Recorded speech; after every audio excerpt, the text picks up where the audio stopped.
Chapter 40. At the end of spring, the kind and cute little bear would occasionally touch Ao Daisai to make him feel good for a few days in a row. Why wouldn't he do it? Besides, the hot summer was just around the corner. Based on Xiao Qishi's understanding of animals, it seemed that other than dolphins, no animals would go into heat outside of spring. It was hard to imagine how hot it would be for a 1,000-pound polar bear to play in a human pyramid in the summer. That was what he thought at the time. In summer, Yelishanda would feel numb and his face would be a little swollen. Ao Daisai did not go into heat during summer, but he would often walk Ao Daisai. When the two were chasing each other, they would roll on the ground and play together. Also, before going to bed, it was also the time when it was high. It was not difficult to conclude that physical contact was the key to turning on Ao Daisai's switch. Other than that, it was very peaceful. In fact, it was also very peaceful when they were walking. Sometimes, Xiao Qishi would see it by chance and find out about it. When he saw that Ao Daisai did not care and acted as if nothing had happened, he was very curious. Ahem, he just left it like that. Was it really not uncomfortable? After thinking about it, it might be the restlessness of spring that made it uncomfortable. The rest of the seasons were considered to be intermittent, so it would not be very uncomfortable. No, Xiao Qishi thought. Perhaps only a pure polar bear would understand. The naive Yelishanda thought that Ao Daisai, this abstinent bear, had gone through a week of baptism on the mountain and felt that XXO was just so. It was not as happy as the legendary Ming, so it had transcended the world and returned to its original heart. He did not want to think about it at all. Xiao Qishi combined the curiosity of a human and the curiosity of an underage polar bear. He especially wanted to find an opportunity to try and see if Ao Daisai really did not want to do it or if it was just pretending. There was no time like the present. After lunch, the little bear teased Ao Daisai and fought with him. Ao Daisai had just finished its meal and was still cleaning its claws. It did not know that danger was quietly approaching it. The little bear suddenly bit at the strong Ao Daisai. Seeing that the other party didn't move, it changed to another place to bite. After 5 times, Ao Daisai seemed to have shifted its position and continued to clean its fur with its butt facing the little bear. The Ao Daisai contestant didn't want to fight. Xiao Qishi cursed silently. Little bear didn't give up. He adjusted his posture and continued to harass the Ao Daisai. After Ao Daisai finished licking the last sharp black claw, it let out a few warning sounds. It sounded a little disgusted, and there was a reason for that. Because the little bear loved to play and cry. He really couldn't afford to play. Of course, this wasn't the only reason.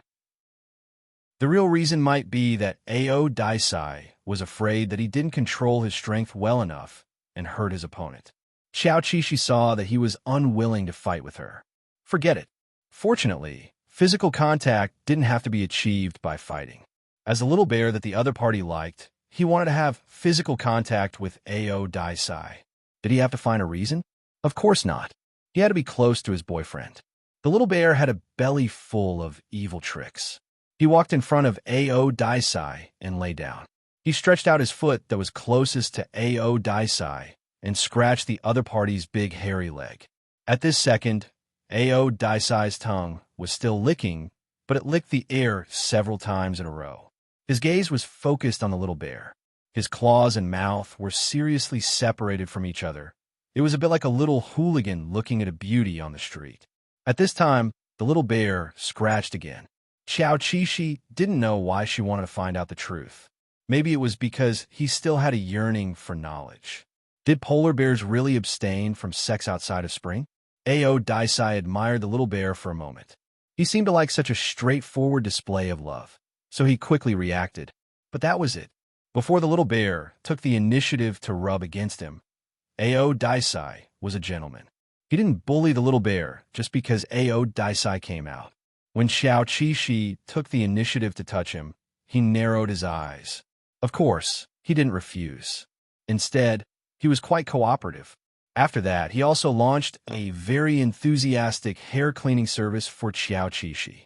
It was no exaggeration to say that he almost licked Yelishanda bald.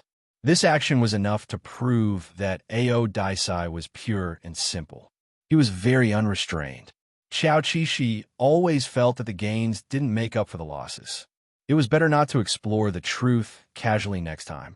Anyway, if he didn't take the initiative, Ao Daisai usually wouldn't be interested in him. This was worthy of praise, but there was one thing that must be criticized. After living together for a long time, Xiao Qishi realized that Ao Daisai was quite bad. There were also times when he would throw tantrums and deliberately bully him. For example, the mantis stalks the cicada, unaware of the oriole behind. That was deliberately interrupting when he was hunting, so that the prey that he should have gotten would become Ao Daisai's trophy. This kind of practice was very dog-like, okay? Every time this happened, Yulashanda would grit his teeth and think, forget it, I won't be angry. So what if you caught it? You still have to obediently bring it to me and beg me to eat it. Also, when they were sleeping together, whose paw was up and whose paw was down was a very serious problem. It had nothing to do with who was up and who was down. It was mainly a matter of attitude. Ao Daisai clearly knew that he liked to act shamelessly and be petty, but he always liked to put his paw on top.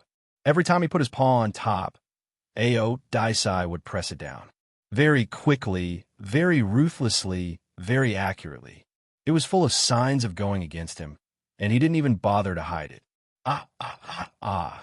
Every time Little Bear would let out a fierce roar, trying to show that he was angry, very angry. Only then would Ao Daisai not go against him. Also, occasionally, in order to take revenge, Little Bear would muster up the courage to intercept Ao Daisai's prey. This matter would only be interesting if he complained tearfully. If he successfully intercepted and caught the prey, Ao Daisai would tear it off piece by piece and chase after him to feed him. He would let Little Bear eat all of it himself, including the fatty meat. This was the most important thing. Wasn't it scary? Very scary. Therefore, Xiao Qishi had only tried to intercept him once. He didn't dare to do it a second time. The good thing was that the next time Ao Daisai intercepted him, Xiao Qishi also found a way to deal with him. It was nothing more than giving him a taste of his own medicine. That day, the drone captured Yulashanda, chasing Ao Daisai all over the vast Arctic continent with meat in his mouth. From time to time, he would let out a fierce roar. They didn't know what was going on, and they didn't dare to ask. They were afraid that if they investigated further, they would find out that it was just the daily life of two male polar bears. Reality proved that they guessed right. If it were other polar bears, it would be impossible for them to force-feed a strong male with meat in their mouth. Only bears in love would do this kind of thing. Although he complained, Little Bear still liked Ao Daisai very much. Ao Daisai was very good to him, and he didn't really bully him. On the contrary, Xiao Qishi actually liked to occasionally show his childish side to Ao Daisai. This meant that Ao Daisai no longer needed to be vigilant and strong all the time. It also meant that he had really grown up. Ao Daisai would occasionally treat him as an equal bear of the same age. Of course, this occasionally was really very occasionally. The chances of it happening were very small.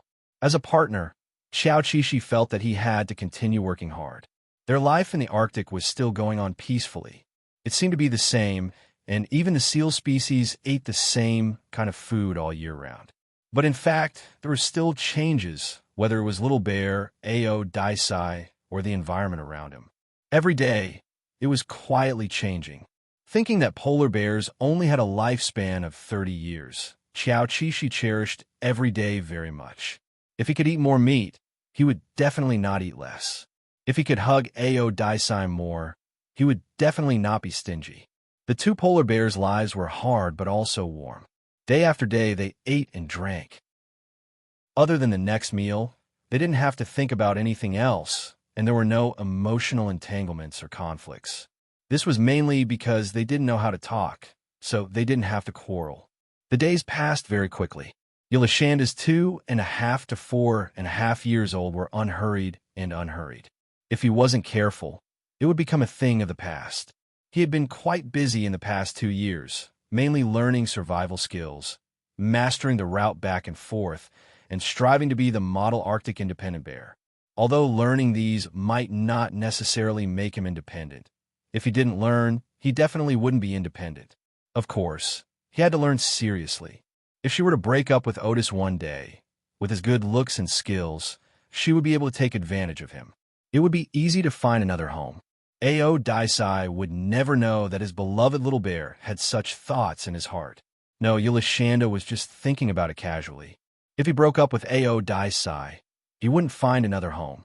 There was no better polar bear than Ao Daisai in the Arctic, just like there was no cuter little bear in the Arctic.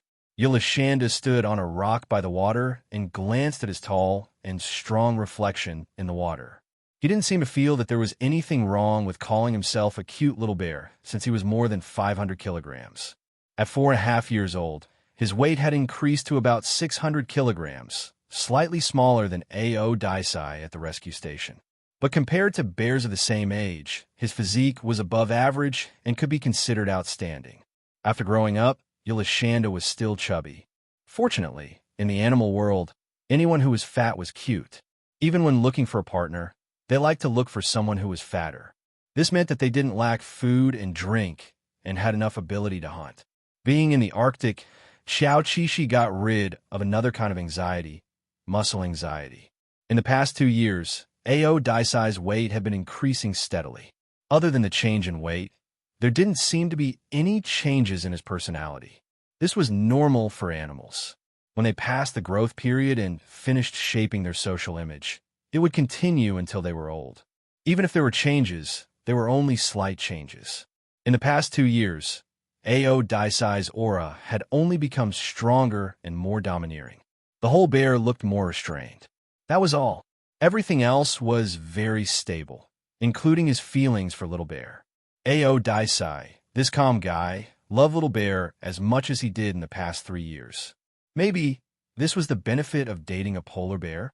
A warm spring had just passed, but unfortunately, it was still difficult to be alone. Even Ao Daisai, who was patient and wasn't too keen on bullying Little Bear, explored Yulishanda's lower abdomen 3 times a day during spring. He confirmed with his smell, did not believe it, and confirmed with his taste. Finally, he believed that Yulishanda was not mature yet. Xiao Qixi was helpless. He didn't know how to tell Ao Daisai that he didn't have to look forward to it every day. It would only mature next spring. Also, he had every reason to worry that Ao Daisai would stare at him every day. Would his little brother be so scared that he would not dare to come out? Let's talk about the activities of the research station for the past 2 years. The recording work was still ongoing. There were no changes to the staff who were already there. Instead, there was some new blood. He wished them a happy work in the polar region. Since they followed Ao Daisai 2 years ago, they didn't focus on following them for the next 2 springs. They knew that Ao Daisai was no longer interested in other females. The researchers predicted that it would only be meaningful to follow them in the spring of 202X, when Yulishanda became sexually mature. During the rest of the time, people didn't disturb this loving little couple. Perhaps it was more appropriate to use the word big to describe them. As they grew older, Yulishanda's weight had increased to a considerable extent. It made him and Ao Daisai look like they were about the same size. People no longer had to worry that Ao Daisai would crush the petite Yulishanda. An objective fact was that when Yulishanda and Ao Daisai joined forces, they could be said to be the strongest fighting force in the Arctic. This was an advantage that other male polar bears did not have. There was one more thing worth mentioning. After Yulishanda grew up, the small yellow bucket that he loved was too small. Unfortunately, it could no longer fit on his head. However, Yulishanda still didn't abandon it. He still liked it very much. Fans expressed their willingness to pay for a bucket with a suitable diameter as a gift for Yulishanda. The research station hurriedly said that there was no need. It was too unsuitable, and Yulishanda might not like it. This matter was dropped. Yes, Xiao Qixi picked up the small yellow bucket from the sea. It made the ocean one less piece of marine garbage, and he had an additional asset. It was the best of both worlds. If it was a gift, there was no need. The groggy little bear woke up when he heard the sound of ice being pushed. He quickly ran to the water's edge, waiting to enjoy the spectacular natural scenery. This was because the layer of ice on the water surface was pushed by the big waves. The strength of the big waves on the sea directly pushed this layer of ice onto the solid ice, forming all kinds of sharp and strange shapes. They were like crystals, reflecting all kinds of light from the sun. In fact, Xiao Qishi watched it every year, but he still didn't get tired of it. As soon as there was movement, he would come out, like a child waiting for a movie. Ao Daisai didn't seem to be interested in this. If he happened to be awake, he would come over with Xiao Qishi. Anyway, it didn't matter to him where he was. If he was sleeping, then he would get up and go to another place to continue sleeping. However, the movement of pushing the ice was a little noisy. Ao Daisai could only lie on the iceberg and close his eyes to rest. He couldn't really fall asleep. Even though Ao Daisai knew that the little bear would no longer be in danger, his long-term habits seemed to be deeply imprinted in his mind.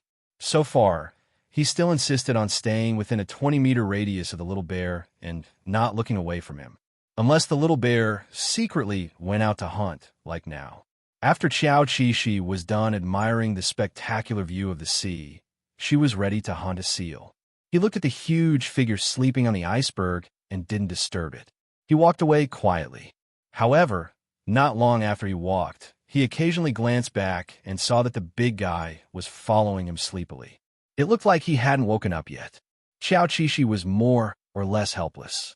His polar bear boyfriend was good at everything, except that he was a little clingy. After walking for a while, Ao Daisai woke up and his eyes regained their sharpness. After he caught up with the little bear's footsteps, he instantly became gentle. He rubbed against the other party briskly and then took the responsibility of hunting on himself. He was responsible for leading the way. Xiao Qishi knew that he didn't have to work today. It was another day of being a vase and a cheerleader. He didn't want to say it, but it wasn't good for a couple to always be like this. Although he knew that Ao Daisai could afford to raise him and wouldn't be too burdened and would be very happy to feed him, there were many more. He didn't want to count them one by one. If he continued, he would inevitably be suspected of Versailles. Little Bear, who firmly believed that his mentality was still very young, used his already very considerable furry, but to gaily bump Ao Daisai's furry butt. I'm going hunting with my boyfriend. Ao Daisai had always been calm and steady. Usually, he wouldn't react to Little Bear's naughtiness. His narrowed pupils under the sun only widened a little, but he still didn't do anything. Of course, he glanced at the little bear next door. Xiao Qishi stayed obediently for a moment. As he walked, he stared at Ao Daisai's tail again. Polar bears' tails were very short, about 10 centimeters long. The shape was very similar to a rabbit's tail and looked very cute. Recently, Yulishanda had been very obedient. It had been a long time since he pulled Ao Daisai's tail. This time, Ao Daisai didn't hold back. In the end, he opened his eyes wide and chased after Xiao Qishi on the ice. Woo woo woo woo woo woo woo woo. Comrade Xiao Qishi once again showed the people of the Arctic what it meant to love to play and cry at the same time. Ao Daisai, he was probably very annoyed that he was on top of Little Bear. He was obviously a little unwilling to let it go just like that. After a moment of stalemate, Ao Daisai finally compromised. He gently bit Little Bear's 2 ears in turn. He let the other party go. Xiao Qishi didn't understand Ao Daisai's hobby. If he liked to bite ears, he could bite ears. Why did he have to take turns biting good social skills? After the playful banter came to an end, the 2 polar bears felt hungry. They finally remembered that they had to carry out their previous hunting plan to the end. Before the conflict happened, their keen sense of smell had already smelled a seal nearby. It was not far away, waiting for them to meet it.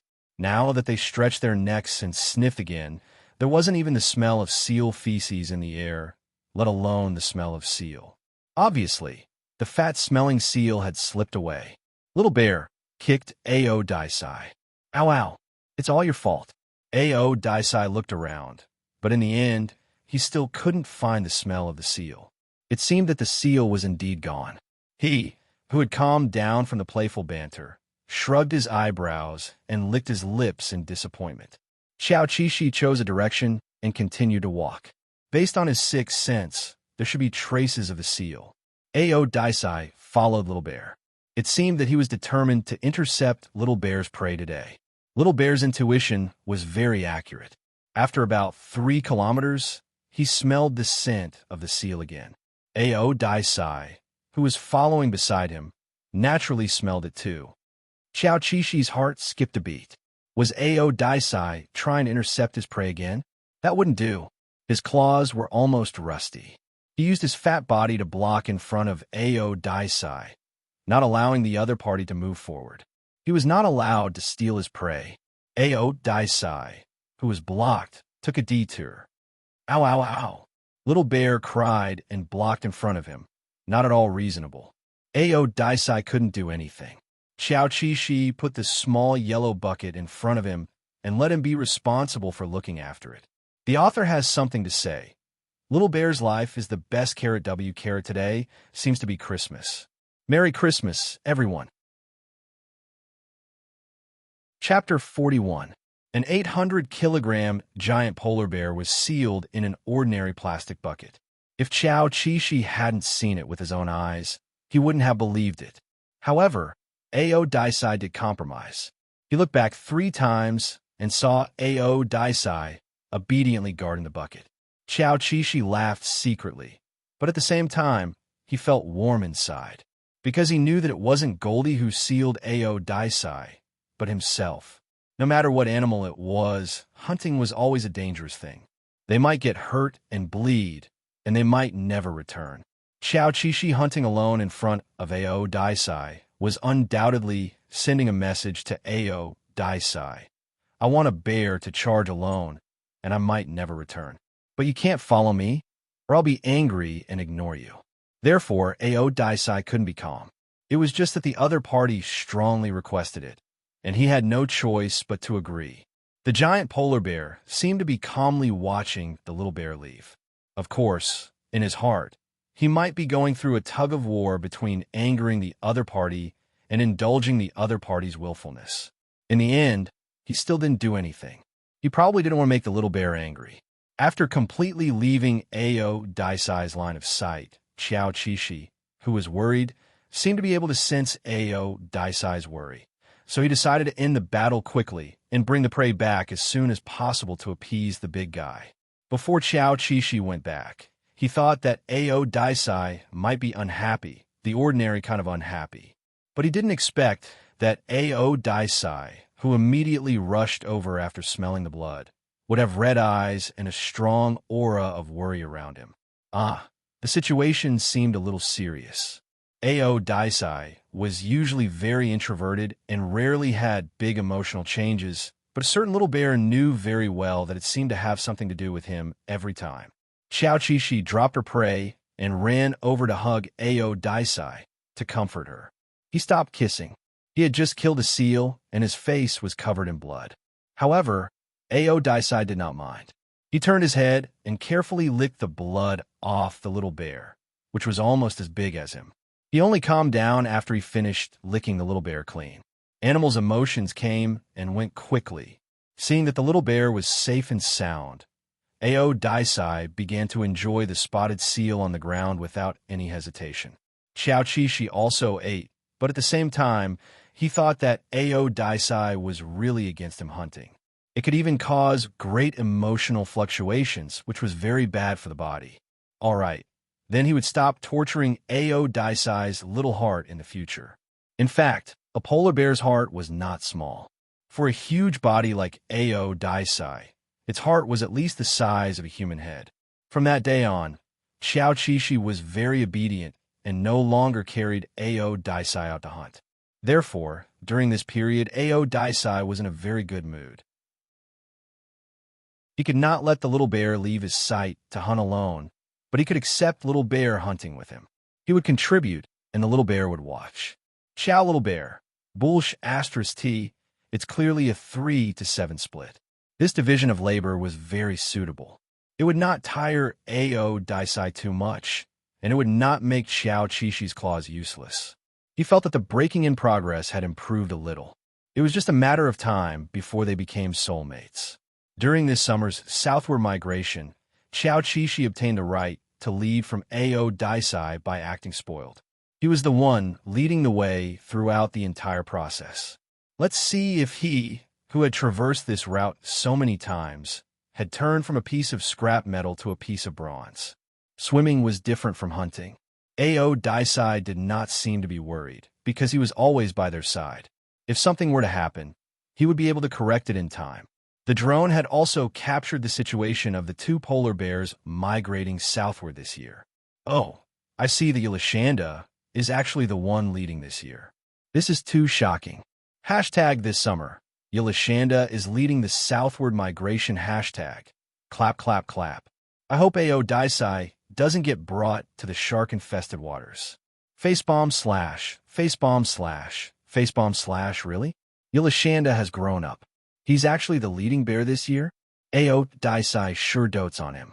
He actually entrusted such a huge matter to Yolashanda. I still remember the terrifying story of Yolashanda bringing Ao Daisai into the wolf's den last summer. Are you alright? He's always by your side. If there's a problem, Ao Daisai will correct it. I support one of them. Yolashanda should have known the route a long time ago. I feel that Ao Daisai did the right thing. Ao Daisai should be repentant. Yolashanda only tried to lead the way when he was almost 5 years old. I don't think Ao Daisai has anything to brag about. On the surface of the ocean, Ao Daisai, who was burdened with many crimes, followed closely behind the little bear. When Ao Daisai's judgment deviated from the route, the method he chose was not to correct it, but to stop following it. That troublemaker Yolashanda knew that he had led the wrong direction. While feeling ashamed, he quickly swam back and chose a new direction. Xiao Qixi really could not be blamed for not remembering the route. Even though he had traveled back and forth so many times, he still possessed a human's way of thinking.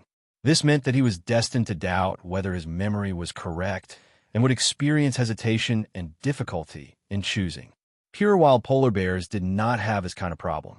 They were quite confident in their own judgment and rarely made mistakes. When he returned to Ao Daisai's side, Ao Daisai did not make fun of him. Instead, he rubbed against Little Bear, who was not in a good mood, and encouraged him to set off again. Well, Xiao Qixi rubbed against Ao Daisai back.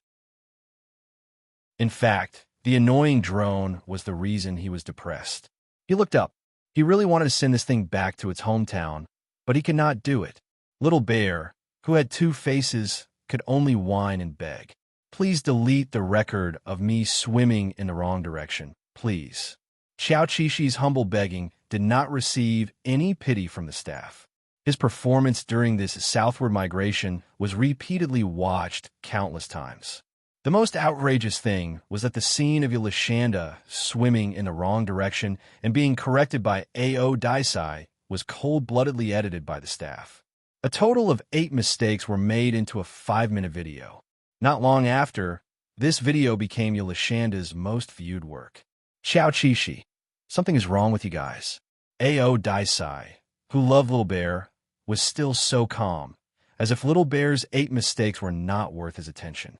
After climbing ashore, Xiao Qixi even felt that Ao Daisai, who was licking his fur, was looking at him with praise. Xiao Little Bear's feelings were too complicated. Speaking of which, did Ao Daisai mean that there was no harm if there was no comparison? If there was a slightly better child, Ao Daisai would definitely know how bad his child was. However, the southward migration was over, and Xiao Qixi would not recall this terrible first experience. Anyway, there would be another chance. So the question was, would Ao Daisai still let him lead the way next time? Xiao Little Bear thought shyly, although I swam wrong 8 times, I still dare to think about the next time. This was Yolashanda's 4th summer in the Arctic. He seemed to be very familiar with the place. As a grown-up, he already knew what he was going to face next. In the past 3 years, it was not that there was no good news. According to accurate human statistics, the climate in the Arctic did not continue to deteriorate, and it was almost the same for more than 3 years. The annual sea ice area did not decrease, But of course, it did not increase either. This was a good thing for all animals that relied on sea ice to survive. It was fortunate that the climate did not continue to deteriorate. Even so, the current living environment of the polar bears was terrible, except for the first year when they encountered a beached whale not long after they came ashore. Little Bear and Aodicei had a hard time in the remaining 2 years. It was common for them to not have enough food to eat, but it was not to the extent that they would starve their bodies. They had encountered a polar bear that had fallen on the road because of hunger. It looked very pitiful, and the image hit their hearts directly, but they were helpless and could only silently pass by the polar bear. Their lives were not in danger.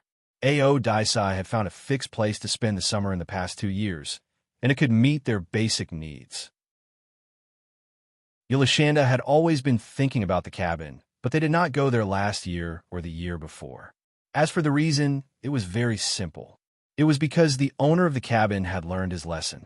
After being burglarized by the polar bears once, he did not dare to leave any extra food in the house. Of course, the owner of the cabin did not necessarily know that the burglars were 2 polar bears, and it could also be humans. After all, there was not a bottle of hard liquor left. This was too much like the work of a human being, a despicable drunkard who did not even let go of stinky dried fish. It was a pity that they could not go to the cabin. Xiao Qixi even complained for a while about how smart humans were. It was a pity that they could not eat delicious canned fruit. As a polar bear who had not tasted sweet for a long time, Yulashanda dreamed of candy in his dreams and cried. He guessed that Aodicei also wanted to eat sweet things like him. This was easy. Bees like to build their nests in familiar old places. Yulashanda, who was more than 500 kilograms, was ready to go to the beehives when he passed by the old places. He had collected 4 or 5 such old places in the past few years. It was time to harvest again this summer. In fact, in nature, Xiao Qixi was not the only animal that would do this. The memory system of animals was very effective. They would firmly remember events, feelings, and places. For example, they would not go to a place where they had been injured a second time. If it was a delicious place, they would explore it again and again. It was that simple and direct. Aodicei was not a greedy polar bear. If he lived alone, he was afraid that he would not go out into the forest to dig for beehives.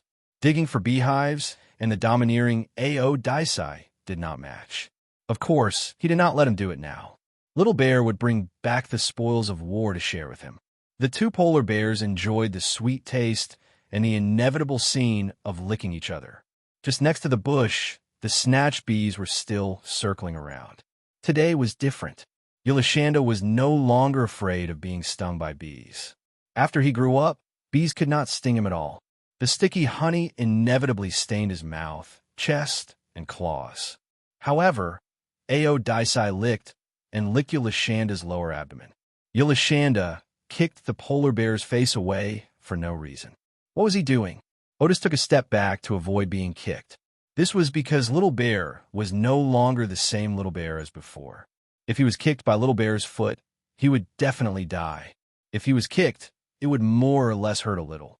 Xiao Qixi also noticed this detail. She could not help but sigh. She remembered that when she was 3 years old, Aodicei would not even care if she ran into him in a 100-meter sprint. Haha, are you scared now? The occasionally naughty Little Bear stood up and pressed down on Aodicei. He wrapped his arms around Aodicei's neck and opened his mouth to roar. In a standard polar bear duel, he initiated a male challenge. Aodicei narrowed his eyes and licked the bear's face. He looked like he was very protective of his opponent. Yulashanda was bored of howling by himself. After a few times, he got tired and got down from Aodicei to rest. After staying in the shade for a while, the 2 polar bears slowly continued their journey. Not long after, Aodicei brought Little Bear back to the stone house and taught Little Bear his last lesson, fasting. This was a routine procedure for adult polar bears. There was a period of time every summer when they could find a place to hide. They did not eat, drink, or defecate. During the summer a few years ago, even the researchers knew that Aodicei had never stopped hunting. That was because Yolashanda was still young and needed to eat a fixed amount of nutrients to survive the summer. Now that Yolashanda had grown up, of course, his treatment was not as good as when he was young. Xiao thought that their next stop was to hunt for white whales. Woo woo woo woo woo woo woo woo. Xiao did not want to sleep. He pushed Ao Daisai. Why did they have to skip the part of hunting for white whales? He still wanted to use his valiant manner of hunting for white whales to make up for his Waterloo performance on the sea. Without the part of hunting for white whales, how could he get back at the research station after losing face? Big, glutinous rice ball, who weighed more than 500 kilograms, stuck close to Ao Daisai and acted coquettishly. He wanted to hunt for white whales. Ao Daisai was pushed to the left and right, and its back was pressed tightly against the big rock. At this moment, the rock that was stuffed in the crack outside was knocked down by their movement. Yolashanda immediately froze. Apparently, he had forgotten that with his current weight, fighting with Ao Daisai was not considered fighting, but rather shaking the earth. Then he should be gentler. The little bear was not shy at all. He continued to rub Audis' neck and chest. Ao Daisai tried to hug him.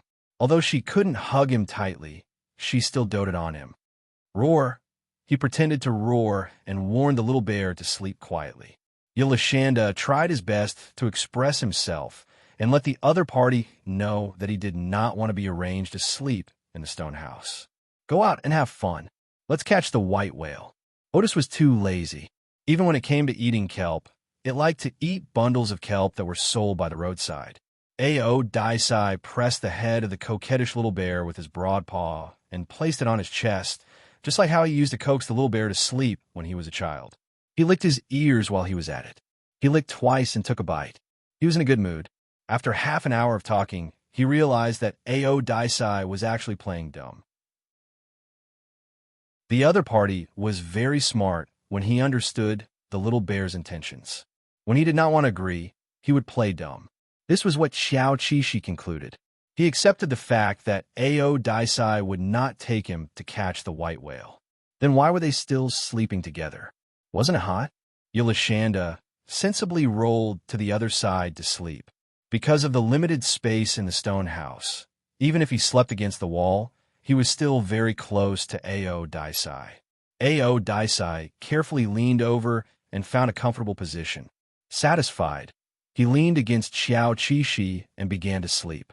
Ever since he picked up a little bear to raise, Ao Daisai had not slept for a long time. This was the same reason why a mother would not sleep well after giving birth to a child. Now that the child had finally grown up, Ao Daisai wanted to sleep soundly. How did he master the technique of falling into a deep sleep? Xiao was obviously not very familiar with it. When he woke up, only a few hours had passed. Ao Daisai was still sleeping, and he was in a deep sleep. Fortunately, he was not snoring. Xiao scratched his feet out of boredom. He could not go out to play or catch the white whale, so he could only continue to sleep. Deep sleep, deep sleep, deep sleep. He really admired the polar bears. They could sleep for a month if they wanted to. Sigh. The little bear opened his eyes and couldn't help but get up. He secretly went out to catch 2 fish. After he had a good meal, he went back to sleep. He was very lucky. This time, he actually succeeded. In the stone house by the sea, the 2 polar bears fell into a deep sleep and did not come out to move. Therefore, their positions were still, which attracted the attention of the research station. They sent Little Stone to understand the situation. Once again, Little Sure-Two stepped into the territory of the 2 polar bears and sneakily wandered around the area. It was enough to understand the exact situation. It turned out that Ao Daisai and Yolashanda were sleeping. Hashtag Yolashanda's first deep sleep in summer hashtag. In the past, they didn't sleep in the summer. What's wrong with this summer? Is it because the food is too poor? The headlines quickly aroused people's concerns.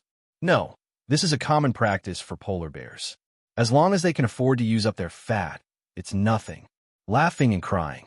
It's probably because Ao Daisai is lazy and doesn't want to run around in the summer to find food for Yolashanda. After all, he's grown up. The treatment is different. Ha ha ha. Poor Yolashanda.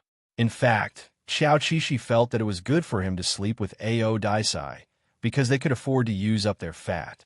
There was limited food on the shore, so he could give it to the other polar bears. He couldn't eat it anyway. He didn't know who was occupying the entrance of the tributary that was full of beluga whales. How was Sister Xiong, whom he met 2 years ago now? Many years of life in the Arctic had enriched Yulashanda's dreams. Now, there were very few human figures in his dreams. Instead, Ao Daisai's figure began to appear more often. As the saying goes, a day in heaven is a year on Earth. A polar bear's sleep is a month in the human world. While they were sleeping, time flew by quietly. Of course, it didn't mean that he was completely awake during his deep sleep. Ao Daisai only woke up twice. Seeing that the little bear was still sleeping and that there were no threats around, he licked the little bear's head. He continued to sleep.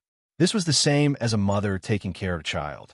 It was different whether she had a child or not. Even if she slept soundly, she would leave a nerve for the child. When they first fell asleep, the weather was hot and the two polar bears were not very close to each other. Later, when the polar night came, the temperature dropped. The two bears couldn't help but hug each other. Ao Daisai hugged Yulashanda from behind. Even though he was all grown up, Yulashanda still felt soft when he hugged him. Oh, because there was a lot of meat. The happy Yulashanda woke up and realized that the sky was dark. The stars hung in the sky, blinking at him. Yulashanda's eyes were hazy as he remembered his previous ambition. He seemed to have said that he wanted to take on the responsibility of leading the way back. He looked outside. There was so much fog on the water. This was too scary. Forget it. As long as he gave up fast enough, failure wouldn't be able to catch up with him. However, a voice in his heart said, "You can do it, little bear." Little bear felt that he could do it again and kicked Ao Daisai awake. "Oh, it's going to snow soon. Are we going back to our hometown?" Ao Daisai looked outside, lazily, and hugged his head to continue sleeping. Xiao Qishi translated what her boyfriend meant. "It's not snowing yet, right? Okay. Sleep for a while more." While her boyfriend was sleeping, Yulashanda went to the sea with the bucket in his mouth. The little yellow bucket had been traveling with the two polar bears all these years. It was still in good condition and the quality was excellent. Yulashanda put the fish he caught in the bucket.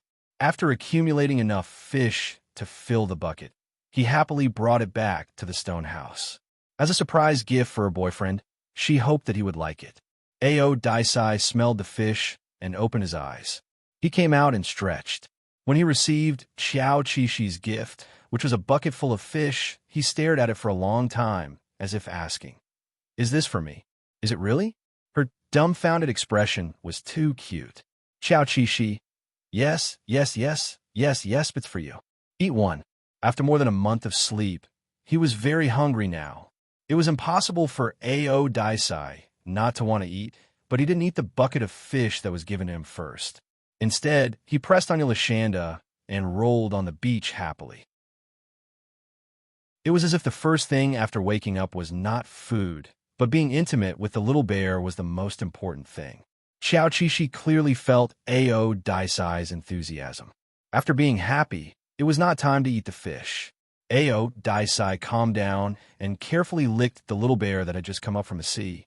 The little bear's hair was wet and needed to be cleaned. The vulnerable parts that had not been cleaned for more than a month also needed to be cleaned, such as the eyes and so on. Ao Daisai licked the parts of the little bear that needed to be taken care of carefully. After everything was done, there was nothing else to do. Ao Daisai seemed to be looking at the bucket of fish very happily.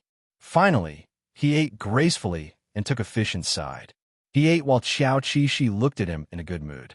Ow! The little bear, who was crying softly, thought to himself, "See, Ao Daisai? Actually, I am as strong as you. So, please don't worry when your boyfriend goes hunting alone." The author has something to say. Xiao Xiong. Boyfriend power is off the charts. Audience, what do you say about swimming wrong 8 times? Little bear. Chapter 42.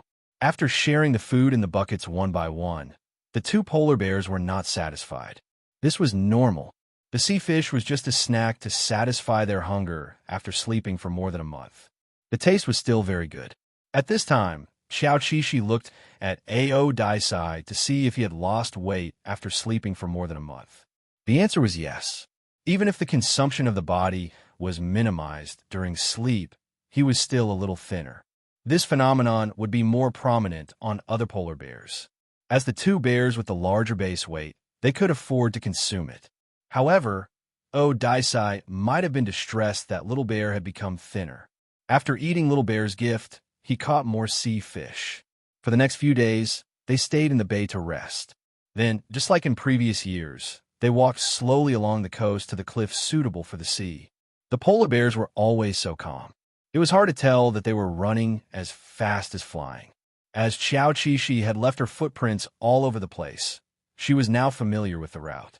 Otis, who was by her side, had also turned from a friend to an even more intimate presence. He gave Xiao Qishi a sense of security. To put it bluntly, he liked his current life very much. Except for the summer where he could not find much to eat, everything else was okay. As he said, although he had swum in the wrong direction 8 times, he still wanted to win the right to lead the way back.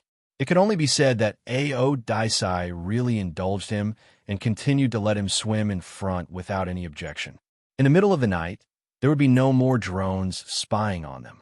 This meant that they would not be laughed at, and it also meant that they would lose a chance to wash away their shame. In general, there were pros and cons. After entering the water, Yulashanda felt that everything was fine. The water temperature, the climate, and the feeling of paddling with his limbs were all skillful. As for ghosts in the dark, he was already an adult polar bear. He had already crossed that hurdle. He could overcome it. Maybe it was because there was no psychological pressure, or maybe it was because he was lucky. Yulashanda performed very well this time. It was amazing. He only made 2 mistakes. Little Bear, what was there to be proud of? Fortunately, there were no drones following them.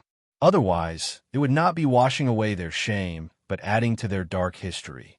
The sound of water splashing was particularly obvious in the silent night. Xiao Qishi and Ao Daisai, who had already come ashore, looked over. Under the night sky, they could see that it was a strong polar bear. Its physique was not much different from Ao Daisai, and the whiteness of its hair was not inferior. Taking a closer look, the other party had a very powerful aura and a decent appearance. This made Xiao Qishi, who had seen many skinny and sloppy polar bears, feel gratified. Great!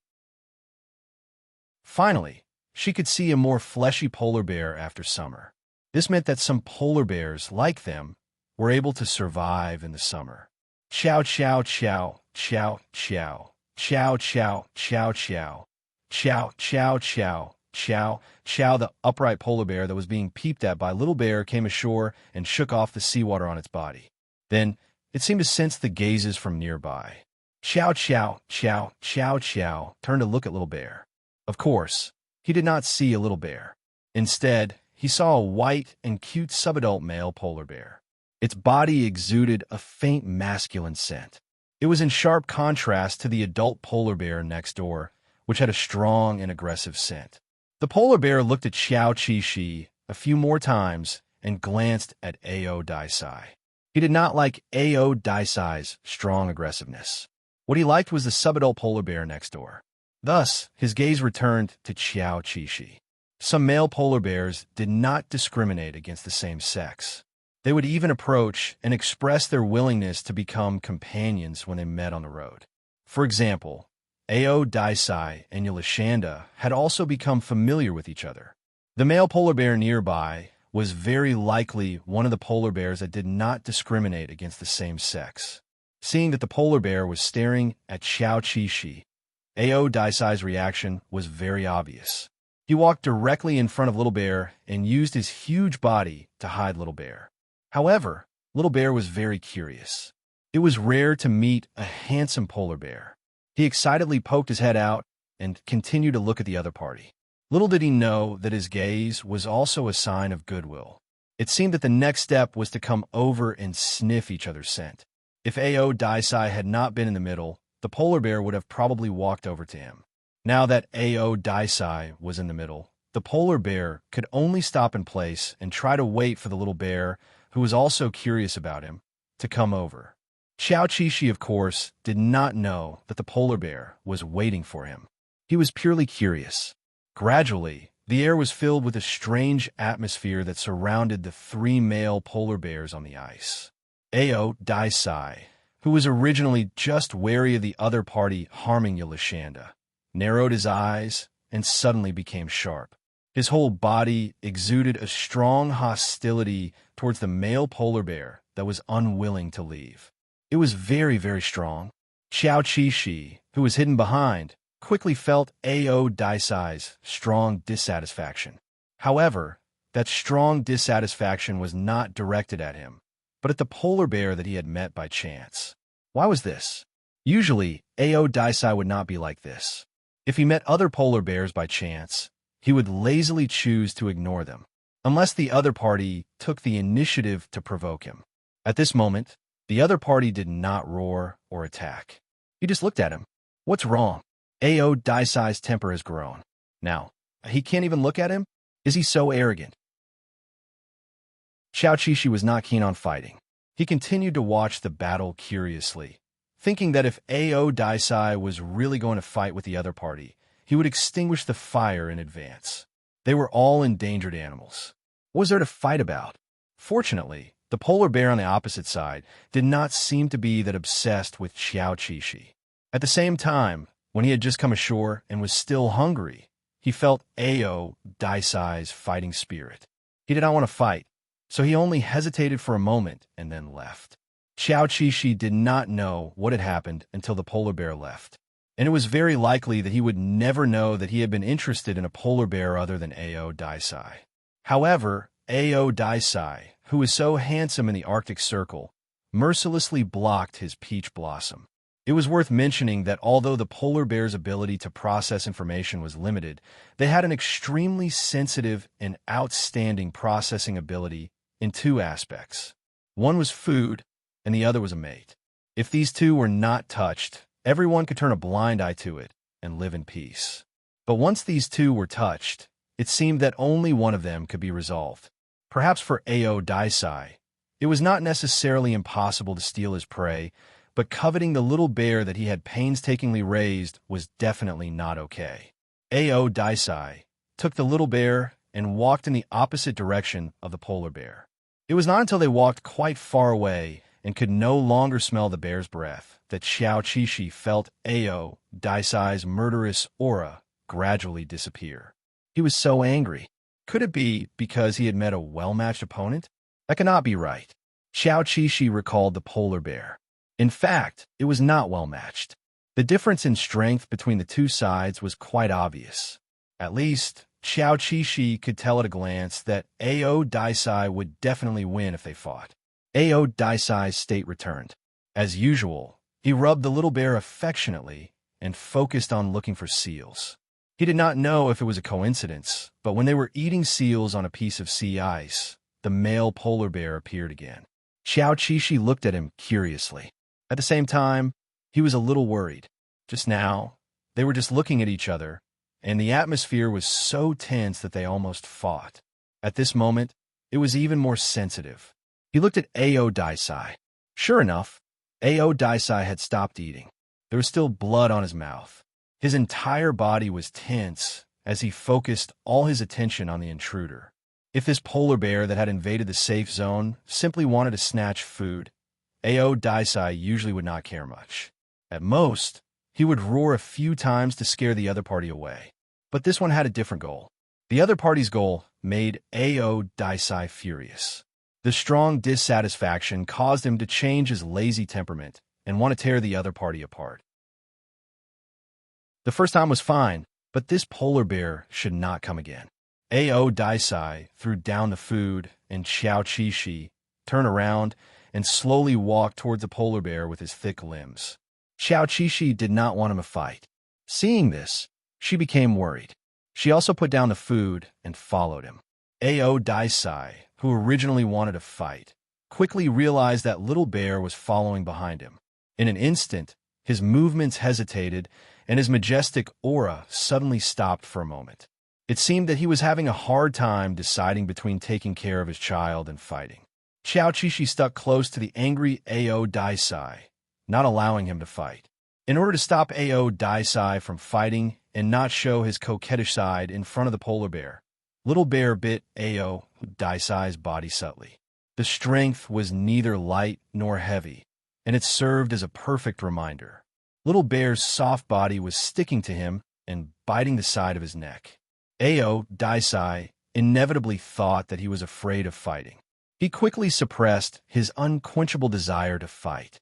Xiao Qishi knew since she was young that Ao Daisai would take the initiative to avoid conflicts with other polar bears in front of her. This time was the same. Ao Daisai quickly gave up looking for trouble, but he seemed to be very emotional. Xiao Qishi broke out in a cold sweat for the polar bear. What kind of thing did the other party do to anger Ao Daisai, who was usually very calm like this? Could it be Xiao Qishi was not very stupid? After thinking carefully, she almost figured out the truth of the matter. He couldn't help but be stunned. There was such a thing. Could it be that because spring was coming, the polar bears were beginning to become restless? Seeing that they could not find a female polar bear for the time being, they did not even let the handsome male polar bears go. That's so crazy. Or perhaps the other party was originally a gay bear. Xiao Qishi did not know whether to laugh or cry. At the same time, he was very puzzled. Why did the other party look at him? Was it because of the magnetic field between gays? Or was it a special smell? Xiao Qishi lowered his head and sniffed his claws. There was no special smell, only the smell of blood left behind by eating. Speaking of eating, he quickly went back to eat the seal and called out to Ao Daisai. Ao Daisai. The seal would be frozen solid if he did not eat it. There was no need to fight with his love rival. Even if there were 1,000 handsome polar bears, there was no possibility of him falling in love with someone else. He hoped that Ao Daisai would understand the truth soon. Although the fight did not happen, Ao Daisai left a few warnings, which were enough to deter the polar bear. Even after they finished eating the seal, the other party did not dare to take a step forward. Perhaps he just came over to take a look.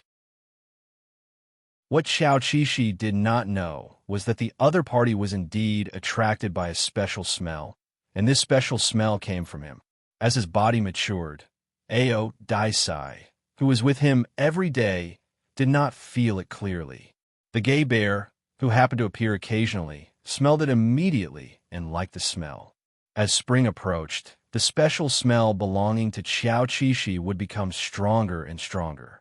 Female polar bears 30 kilometers away could smell it, and it would eventually become his own signature smell. After the gay bear incident, the two polar bears hunted crazily on the sea ice to replenish the energy they had lost in the summer. As their weight increased, the two polar bears, who had reached maturity, inevitably showed signs of arousal. This included Xiao Qishi, who was in heat for the first time this year. He had already expected this day to come. Xiao Qishi was actually a little scared because he had seen Ao Daisai's discomfort every year. It was inevitable that he would develop PTSD towards spring. In fact, Ao Daisai had already smelled the special smell that was gradually forming on Xiao Qishi's body. He was a behemoth who disdained other female polar bears. Back then, he was too lazy to even go forward to sniff the other party's scent when they took the initiative to express goodwill in front of him. Now, just by smelling the little bear's faint scent that had yet to fully form, it triggered his agitation phase in advance, and he wanted to be relieved immediately. But this was impossible. Ao Daisai's tolerance was very strong. He would wait patiently. He would wait until the other party was completely ready. Before going to bed that day, Ao Daisai helped Xiao Qishi lick his fur again. In the end, he rolled down to his stomach. It was not that he wanted to sow discord, but Xiao Qishi couldn't help but feel interested. Ao Daisai, on the other hand, was used to it and continued to take care of him without any pressure. And compared to ordinary cleaning of his fur, his movements were more gentle and careful, as if he knew the fragility here. Or perhaps it was an involuntary gentleness from the bottom of his heart. Xiao Qishi finally experienced Ao Daisai's feelings. This answered many of the questions he had in his heart. First, was the polar bear's breeding season painful or turbulent? It shouldn't be that painful. It could only be said that it would be uncomfortable if it didn't get relief. Of course, it would be turbulent. Otherwise, it wouldn't be unable to withstand a little external stimulation and go online. This was the same principle for humans. Second, did the polar bear have a celestial experience? Cough, cough, cough. It hadn't arrived yet, so it wasn't clear. Xiao Qixi lay on his back on the ice, sprawled out on all fours as he thought about these questions. He only felt that the entire bear was in a bad state. What good social skills? He stole a glance at Ao Daisai. The other party was taking care of him seriously. His focused profile was extremely handsome. Anyone could guess that Ao Daisai wasn't embarrassed at all. Perhaps he had been dormant for many years and was quite happy now. Of course, this was Xiao Qixi's guess. Ao Daisai was so cool and wouldn't show his emotions easily. Who knew if he was looking forward to it? After a while, Xiao Qixi felt that he could skip the second question and answer the third question first. Well, the polar bear had indeed been around for a long time. He couldn't calculate how much time had passed. Because his feelings were too complicated for the first time, Xiao Qixi's mind was blank, until he smelled his own scent. It was unprecedentedly strong and spread all over the place. It was a nice smell. The narcissistic little bear immediately concluded that he had never smelled such a nice polar bear scent in the Arctic Circle. To be fair, Ao Daisai's scent was also nice, but it was full of aggression and not as gentle as his. If the bears didn't dare to let down their guard when they smelled Ao Daisai's scent, then Xiao Qixi's scent was just the opposite.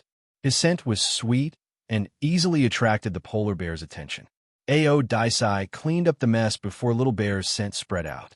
However, the two polar bears were still bathing in this sweet smell for a short period of time. After a while, Yelishanda, who was experiencing it for the first time, finally had the ability to think clearly and answer the second question. The answer was that he didn't know. After all, he had never been a god. He little bear, who was lying on the ice like a useless bear, soon heard Ao Daisai's movements next door, because his scent had triggered a chain reaction. Or maybe before he sprinkled the sugar, Ao Daisai had been in this state and only had time to deal with it now. Poor Ao Daisai, he still had to do it himself. Of course, little bear didn't want to help.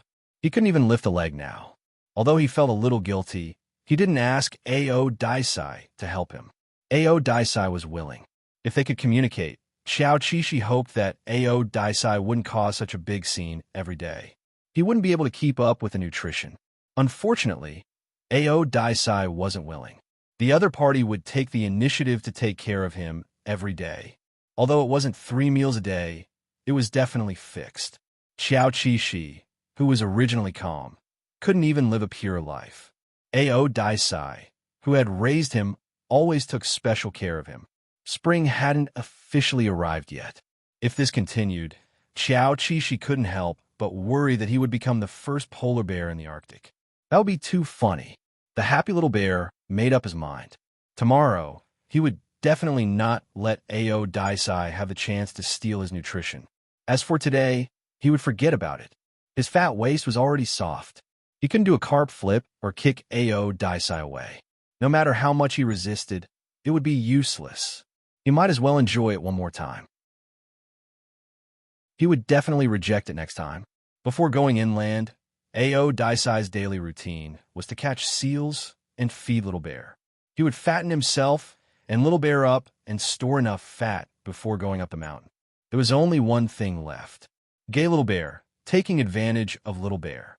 Before Xiao Qixi emitted the special scent of sexual maturity, Ao Daisai already liked him so much. Now, there was another kind of attraction. He could directly cause a flood and didn't have to rely on Ao Daisai to have romantic thoughts. Even if Ao Daisai wasn't conscious, for example, he was sleeping. As long as Little Bear used this scent to gay him, the effect would be immediate. It was another day of rest after eating seals. Today, Xiao Qixi made up his mind to not let Ao Daisai touch him. Therefore, he deliberately slept separately from Ao Daisai. One was on the east side and the other was on the west side. He slept in a prone position. He weighed more than 1,000 kilograms. Even if Ao Daisai wanted to move him, he would have to use violence. The problem was that Ao Daisai wouldn't use violence on him. That was right. Sleeping separately worked. Ao Daisai came over twice to test Xiao Qishi. He realized that Xiao Qishi didn't want to pay attention to him. He might be puzzled, but he didn't force him. If he had to choose between Xiao Qishi's wishes and his own wishes, this big guy who had the heart of a tiger sniffing the roses would always choose the former. Even though the other party might be uncomfortable now. After lying down separately for a while, Xiao Qishi felt that she wasn't very used to it. Every night, leaning against Ao Daisai would give her a sense of security. Otherwise, the surroundings would be empty and there wouldn't even be a blanket. It would be very difficult to fall asleep. After trying for a while, Xiao Qishi still felt that lying next to Ao Daisai was more comfortable. She waited until Ao Daisai fell asleep. She wasn't even used to sleeping alone. She quietly lay down next to Ao Daisai. The warm, furry touch was the way to go. The warm body pressed against him. Of course, Ao Daisai knew that he, who was supposed to be asleep, let out a low sound from his throat. He was probably saying welcome back. Xiao Qishi could tell that her boyfriend was quite sleepy. Yes, he worked so hard to hunt for food, and he even wanted a gay partner before sleeping. It would be strange if he wasn't tired. The author has something to say. The polar bear chapter is indeed close to completion. There are still about 3 to 5 chapters left. Chapter 43. This male couple, who had been shelved by the research station for 2 years, was both unbelievable and heartwarming at the same time. They had actually been together steadily for 3 years. Who knew that love was stronger than gold? According to the information sent back, Ao Daisai and Yolashanda were already preparing for spring, and they were very active. Ao Daisai's hunting intensity had reached an unprecedented peak in the past month. Not only did he eat a lot, but he also asked Yolashanda to eat as much as she could. This request was naturally like when they were young, force-feeding her. Ao Daisai's evil behavior of force-feeding often made people worry that Yolashanda would be traumatized by this. It could only be said that this was a love that was a little too full. Xiao Qishi, isn't that so? Recently, Ao Daisai had been desperately hunting on the ice. If the seal had a mind of its own, it would probably give him a title, Serial Perverted Killer of Seals. Ao Daisai ate a portion of the seals he hunted and gave a portion to Xiao Qishi. The frequency of eating every day and the terrifying amount of food in each meal made Xiao Qishi panic as he ate. Because he knew why Ao Daisai was so crazy. Thinking of that reason, even though Xiao Qishi was no stranger to going up the mountain, he couldn't help but tense up. After all, this year was different from previous years. This year, both sides had reached the mature stage. He couldn't help but wonder if Ao Daisai would still be like before and be done with it. Awkward. Xiao Qishi really hoped that Ao Daisai would always be so pure and not have any strange and unconstructive thoughts about developing this gay relationship. Daily kissing and rubbing were good enough. If it were other humans who had transmigrated into polar bears, it would probably be difficult for them to accept kissing and rubbing, let alone developing it further. They would probably be very disgusted, right? But Xiao Qishi felt that when feelings resonated, they wouldn't care whether the other party was human or animal. However, it could also be because both parties were animals and there were already parts of them that overlapped. As a result, it was not that inconceivable that they would fall in love. Xiao Qishi thought that today's activity was still about catching seals after he finished eating the meat that his silent partner handed him. However, that was not the case. Ao Daisai picked up his goldie, ignored the smell of food along the way, and headed straight inland. What should come will come. Xiao Qishi had no objections and followed the other party to look for the snow mountain where they would stay this year. Unlike every summer, Otis did not have a fixed place to stay.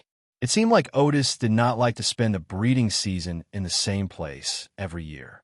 He liked novelty, and this was just Xiao Qishi's guess. Xiao Qishi, who had no inherited memory, was like a polar bear with a natural defect. He did not have many instincts. From the day he transmigrated, he was actually sentenced to death, but A.O. Daisai gave him a prison sentence of life imprisonment. Without hereditary memory, he wouldn't know what to do. However, he didn't regret it, because A.O. Daisai also didn't know what his beloved little bear was thinking. Love could only last if both parties kept a sense of mystery. Speaking of which, the person who could think of such a tricky angle with the Aku spirit was really a genius. Chow swaggered around the North Pole as if he was walking in his own backyard. Researchers felt that there was probably no polar bear in the entire Arctic that could compete with Yelashanda in terms of arrogance. They couldn't wait to see what kind of interesting scene would happen if a female polar bear smelled the scent and approached Alisanda to express her goodwill. Little Bear had tested the reaction of a female polar bear to A.O. Daisai 2 years ago, and it didn't seem to dislike it. Was it the same for A.O. Daisai? Not long after they entered the inland, A.O. Daisai and Yelashanda, as two single bears in the prime of their lives, had strong and muscular bodies, and also a strong and domineering masculinity. It was even very rich. Unsurprisingly, they attracted the goodwill of a female polar bear. The funny situation was that the female polar bear didn't know how to choose when she saw two handsome and strong men of the opposite sex. Her hesitant eyes moved back and forth between the two different types of men, making Xiao Qixi very nervous. He clicked his tongue in his heart. Did this Miss Polar Bear like him? That would be very strange. He would rather the other party like A.O. Daisai. Anyway, A.O. Daisai was cold and ruthless. His experience in rejecting the opposite sex had reached the point of perfection, and he never felt any psychological guilt. Xiao Qixi was different. He had just become an adult this year, and for the first time, he realized that he had also become a member of the polar bear marriage market, and he was quite confident that his overall conditions were very good. Don't choose me, don't choose me. Seeing the other party move, Xiao Qixi hurriedly quickened his pace, lowering his head as he walked and muttered. He even trotted in front of A.O. Daisai. Let the steel straight bear A.O. Daisai bear this guilt. A.O. Daisai had already known that a female polar bear was approaching, but he didn't even look at it until the female polar bear chased after Xiao Qixi, making a disgusted sound from her mouth. Things had become complicated. Xiao Qixi panicked. No way. Was A.O. Daisai not handsome enough, not in good shape enough, or did he not run fast enough? What kind of eyes did this Miss Polar Bear have? She actually liked an unreliable player like him. Xiao Qixi, no, I won't. Indeed, a female polar bear skipped A.O. Daisai and directly chased after Yelashanda. Even the researchers were surprised. In the end, these people who liked Yelashanda all suffered from the same mentality as A.O. Daisai. That was whether Yelashanda weighed 500 pounds or 1,000 pounds, she was still a baby in their eyes. Compared to the surprised and happy mentality of the people, A.O. Daisai's mood was obviously not so good. He stepped between the female polar bear and his little bear, exuding a low pressure. It was accompanied by a series of warning growls. It was as if the other party was not showing goodwill to the little bear, but launching an attack. In short, A.O. Daisai showed a fierce anger at this moment. Even his eyes were bloodshot. The unforeseen event caught them off guard. A second ago, it was still a pink bubble full of snow, and suddenly it became a battlefield. The female polar bear shrunk her neck and retreated, looking very frightened. Because males had an absolute advantage in battle, they could easily kill it. Roar! A.O. Daisai's roar shook the snow, driving away the third party fiercely. This female polar bear had probably never met such an ungentlemanly opposite sex in spring, but it had no choice but to give up on the opposite sex that it rarely liked and choose to leave. Xiao Qixi, who was behind them, could not come back to her senses. There was only one thought in her mind.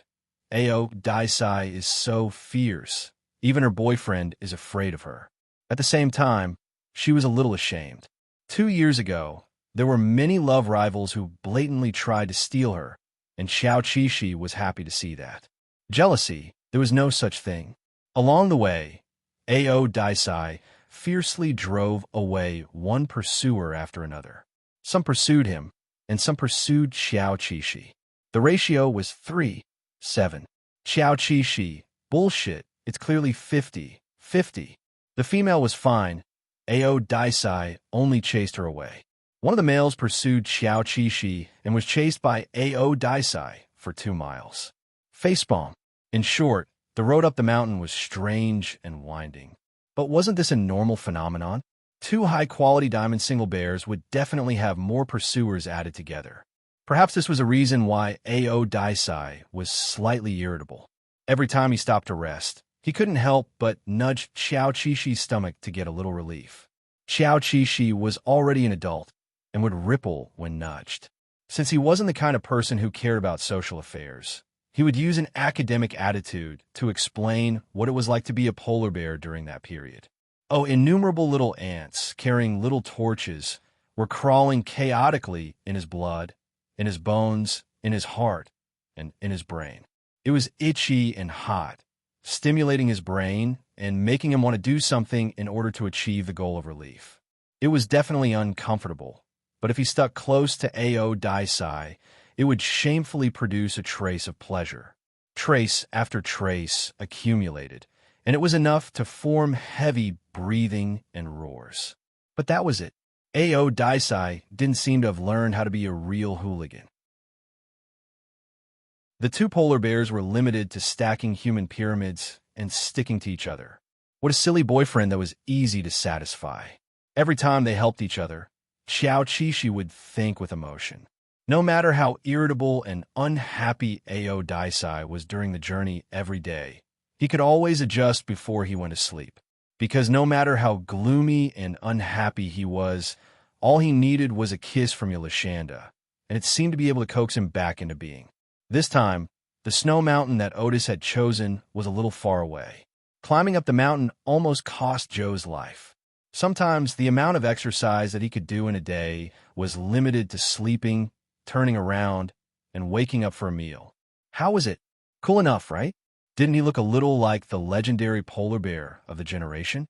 When they arrived at Ao Daisai's satisfactory nest, the sky was still very dark, and it was very suitable for doing something shameful. Xiao Qishi found a place to put Xiao Huang down. The wind on the snow mountain was too strong, and Xiao Qishi found a stone and put it in the bucket to protect Xiao Huang from being blown away by the wind. The diligent Ao Daisai was cleaning up the site and dividing the work. Yes, Xiao Qishi was in charge of putting Xiao Huang down, and it was done in 2 minutes. The rest of the time was to find a place to rest and supervise. Oh, climbing the snow mountain was so tiring. He was thinking about something. Could they not climb the snow mountain next year? Couldn't they just spend spring on the sea ice? When XXO was tired, they could catch a seal and eat it. Wouldn't that be better than going up the mountain? To be clear, other polar bears went inland for romantic encounters, but the 2 of them were originally together. Xiao Qishi thought about it and felt that Ao Daisai was very silly, and it was damaging to the image of a domineering bear. Of course, it was understandable. This was Ao Daisai's genetic memory, and he felt that he should do it on a mountaintop. Well, if you marry a chicken, follow the chicken. If you marry a bear, follow the bear. Ao Daisai finished setting up the small nest, and the space was big enough for 2 polar bears to move around. He looked a little expectant as he stared at Xiao Qishi, blinking his eyes that were disturbed by the wind for a long time. His happiness was visible to the naked eye. After all, there was a small flame flashing in his beautiful dark eyes. He actually felt that it was very cute. This was because it was a little different from Ao Daisai's usual calm and steady appearance. To be honest, Xiao Qishi was a little uneasy, but after the other party sent out a warm invitation signal, he slowly walked into the nest. It was just rubbing. Xiao Qishi tilted his head and howled at Ao Daisai, sounding very proud. Ao Daisai also responded in a low voice. Xiao Qishi felt that it should be, whatever you say. However, Xiao Qishi knew that things were not as simple as she thought. After being intimate with Otis for a while, Xiao Qishi knew that things were not as simple as she thought. Otis's kisses would easily cause her to panic. He moved a little in a panic, and Ao Daisai quickly followed him, making soothing sounds in his throat, as if telling him not to be afraid. How could Xiao Qixi not be afraid? Woo woo woo woo woo woo woo woo. He tried to use coquettishness to dispel Ao Daisai's thoughts. Ao Daisai only continued to comfort him, becoming gentler and more patient. At the same time, his breathing was mixed with emotions that were difficult to ignore. The rhythm of his breathing was still orderly, and it sprinkled on Xiao Qixi's body, making his hair stand on end. Woo woo woo woo woo woo. It turned out that Ao Daisai knew everything. This dog hit it so well. Even though Ao Daisai was a little hesitant, he did not stop. It seemed that the feelings that had accumulated for more than 1,000 days could no longer be suppressed. That strong feeling overshadowed his usual obedience to Little Bear, so he chose to pour out. It seemed that he felt that the time was ripe. He patiently tested and carried on. Like many animals, it was impossible to succeed in one go. Ao Daisai was the same, but his heart was full of love and care for Little Bear, so naturally, he would not act rashly. This extremely gentlemanly male polar bear did not even bite the back of Little Bear's neck. When female polar bears bear the weight of their mates, they would choose to escape because of the pain. In order to fix their mates, male polar bears were usually a little violent. Of course, Xiao Qixi would not escape, but he was indeed trembling, until he realized that it was not as scary as he thought. It was probably because their bodies were compatible. Ao Daisai's possession brought him discomfort, and he was stuck an acceptable threshold, and there would be a period of adaptation. Xiao Qixi comforted himself, but he did not want Ao Daisai to feel too good mentally, so he kept whining. But it was very hateful. Ao Daisai did not pity him because of this. Woo woo woo woo woo woo woo woo.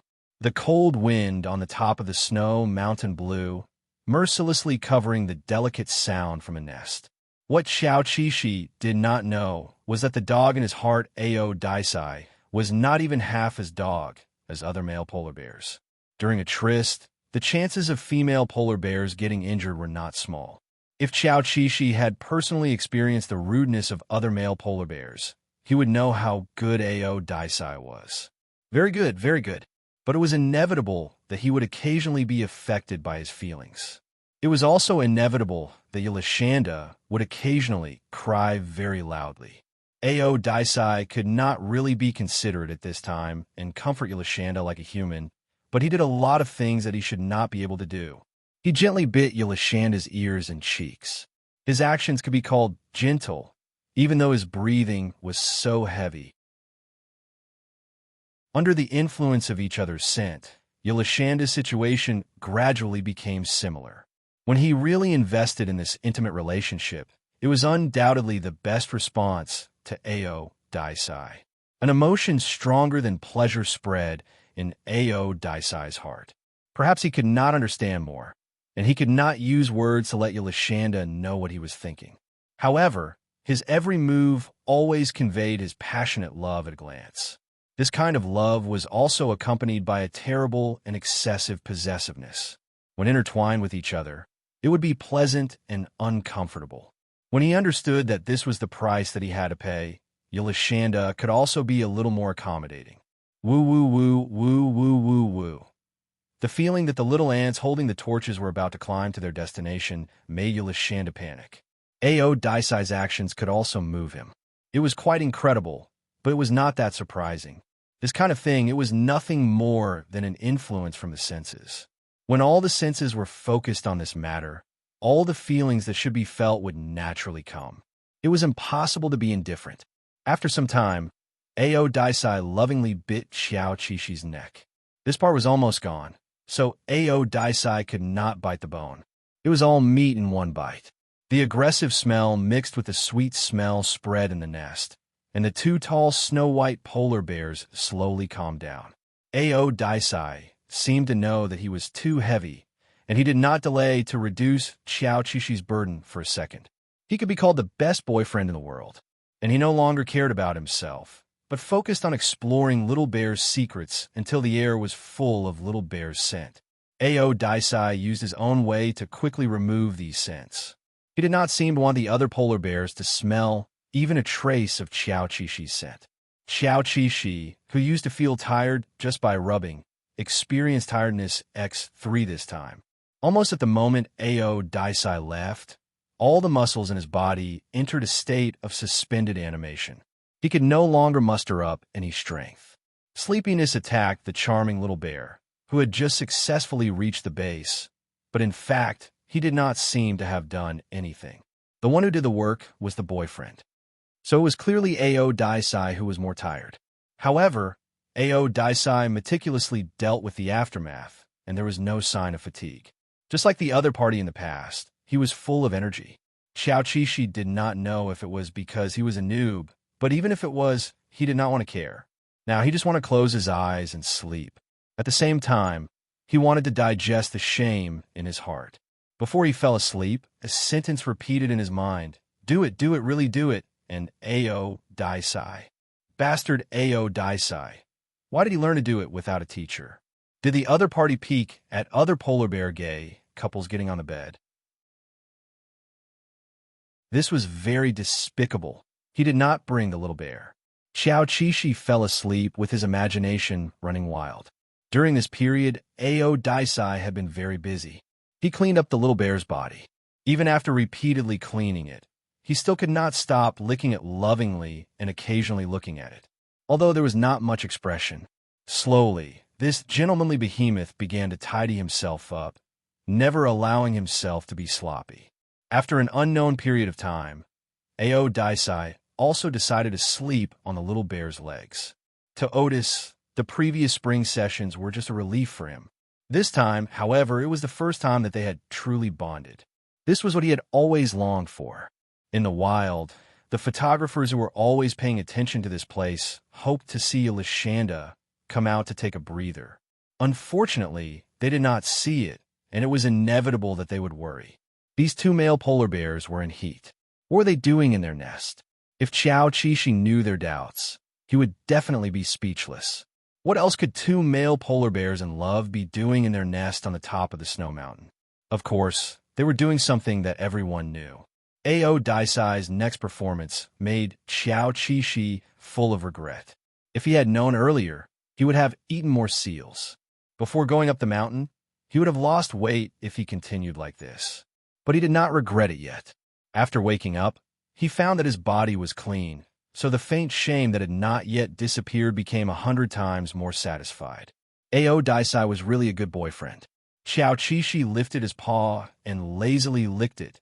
Suddenly, he lifted his eyelids and found Ao Daisai looking at him with deep eyes. Polar bears did not know how to smile, but Qiao Qishi saw a smile in his boyfriend's eyes. The author has something to say. Singles, please read this chapter carefully. Tears are not responsible. Greater than over equal to? Ha ha ha. Chapter 44. Looking into the handsome polar bear's eyes for a few seconds, Qiao Qishi's memories of having S*X with the polar bear came back to him. Instantly, he felt extremely embarrassed. At the same time, he also felt that the part that was hard to talk about was weird and uncomfortable. Even though Ao Daisai was extremely gentle, it couldn't withstand its huge body. With almost 2,000 kilograms of weight, even if it was casually pushed forward, the inertia was enough to make him suffer. If it weren't for his weight, he would have flown out.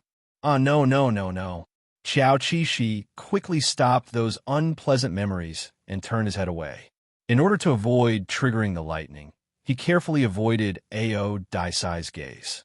Although he knew that avoiding it wouldn't help much, there was still so much time left.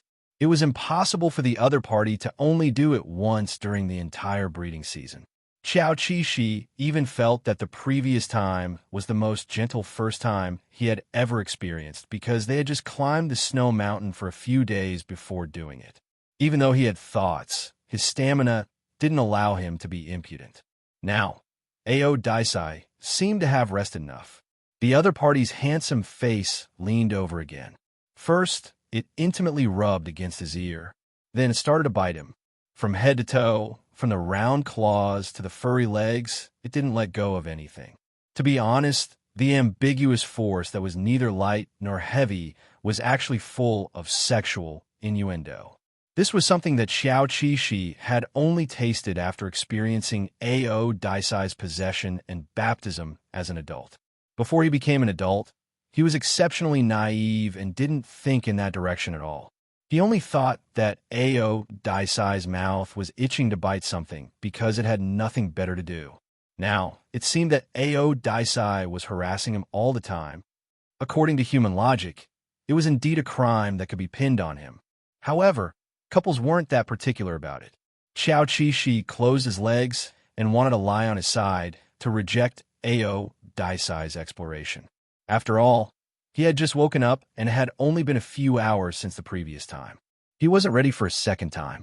The swelling pain from the first experience would take at least a few more hours to disappear. He hoped that Ao Daisai could understand that his combat strength was -5. Even if it was intolerable, he would wait a little longer. This time, Xiao Qixi had wrongly accused Ao Daisai. He had indeed explored downwards several times. When Xiao Qixi gave up struggling, the other party did not do anything hooligan. It was just a normal lick. It seems that the saliva of animals has a certain effect. Under the efforts of Ao Daisai, that awkward part of his was indeed alleviated.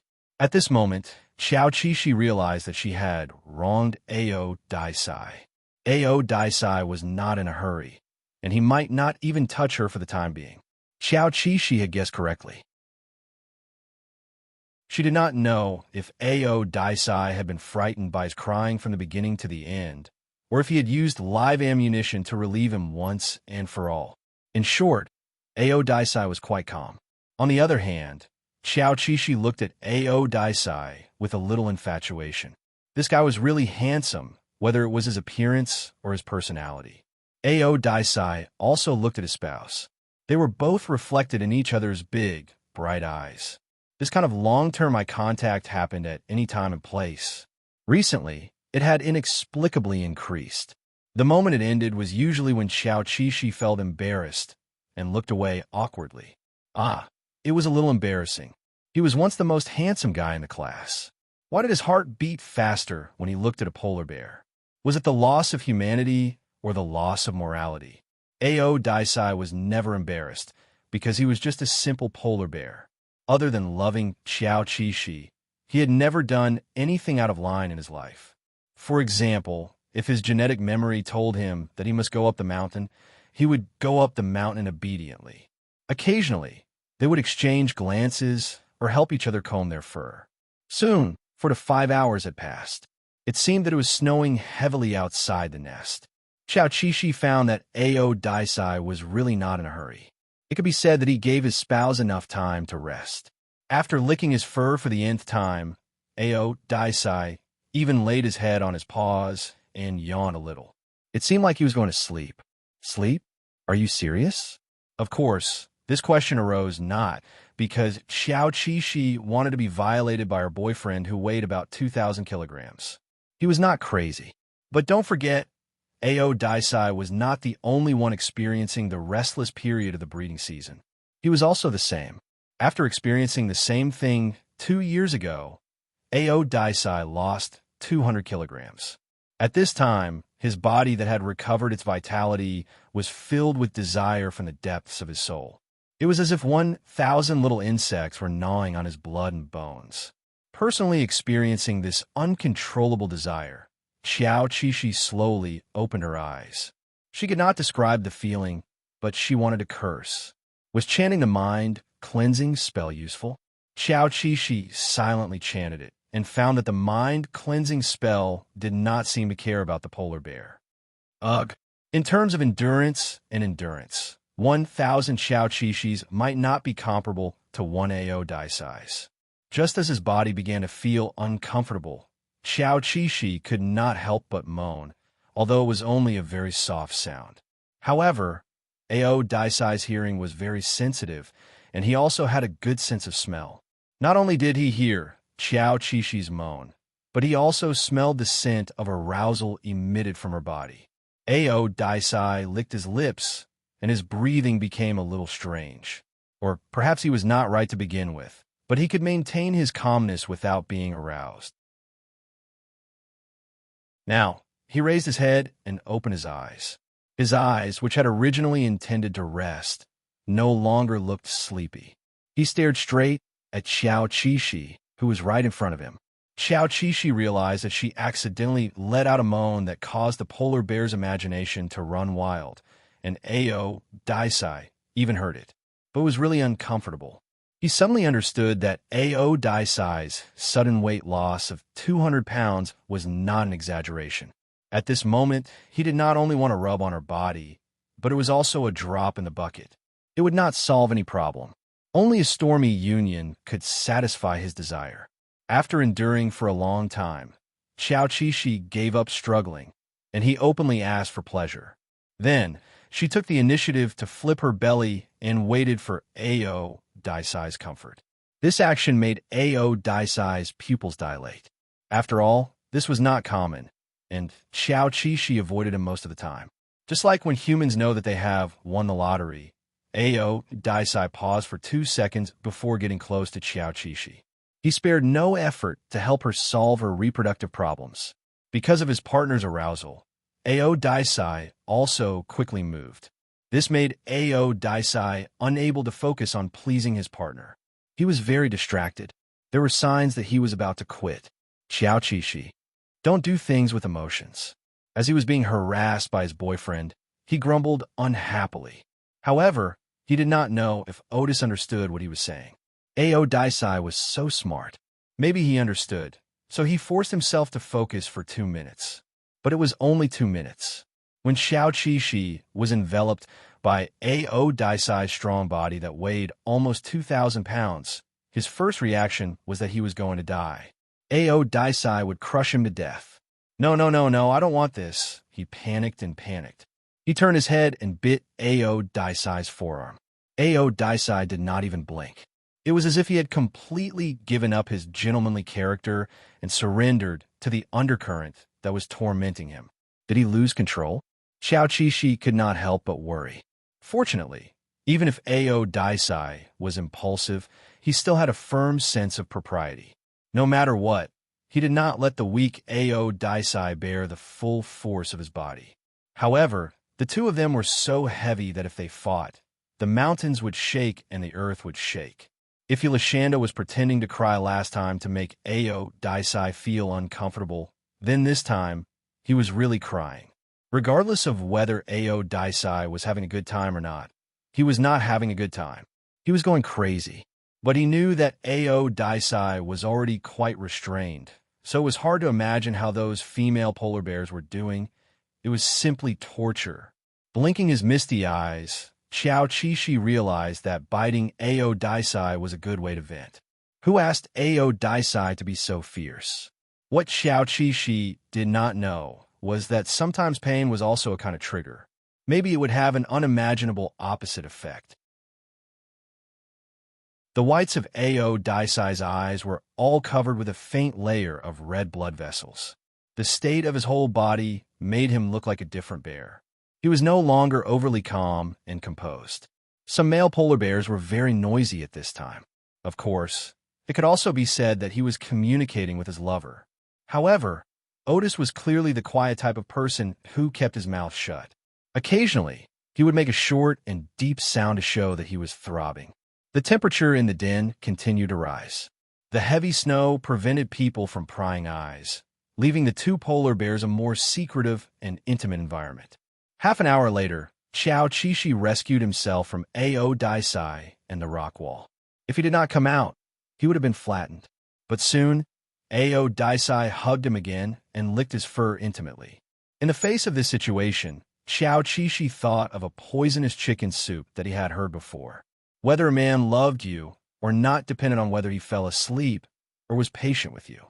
Why did he say that this was poisonous chicken soup? Xiao Qishi, isn't it poisonous? What's wrong with falling asleep after doing it? Like him, so could it be that he did not love Ao Daisai?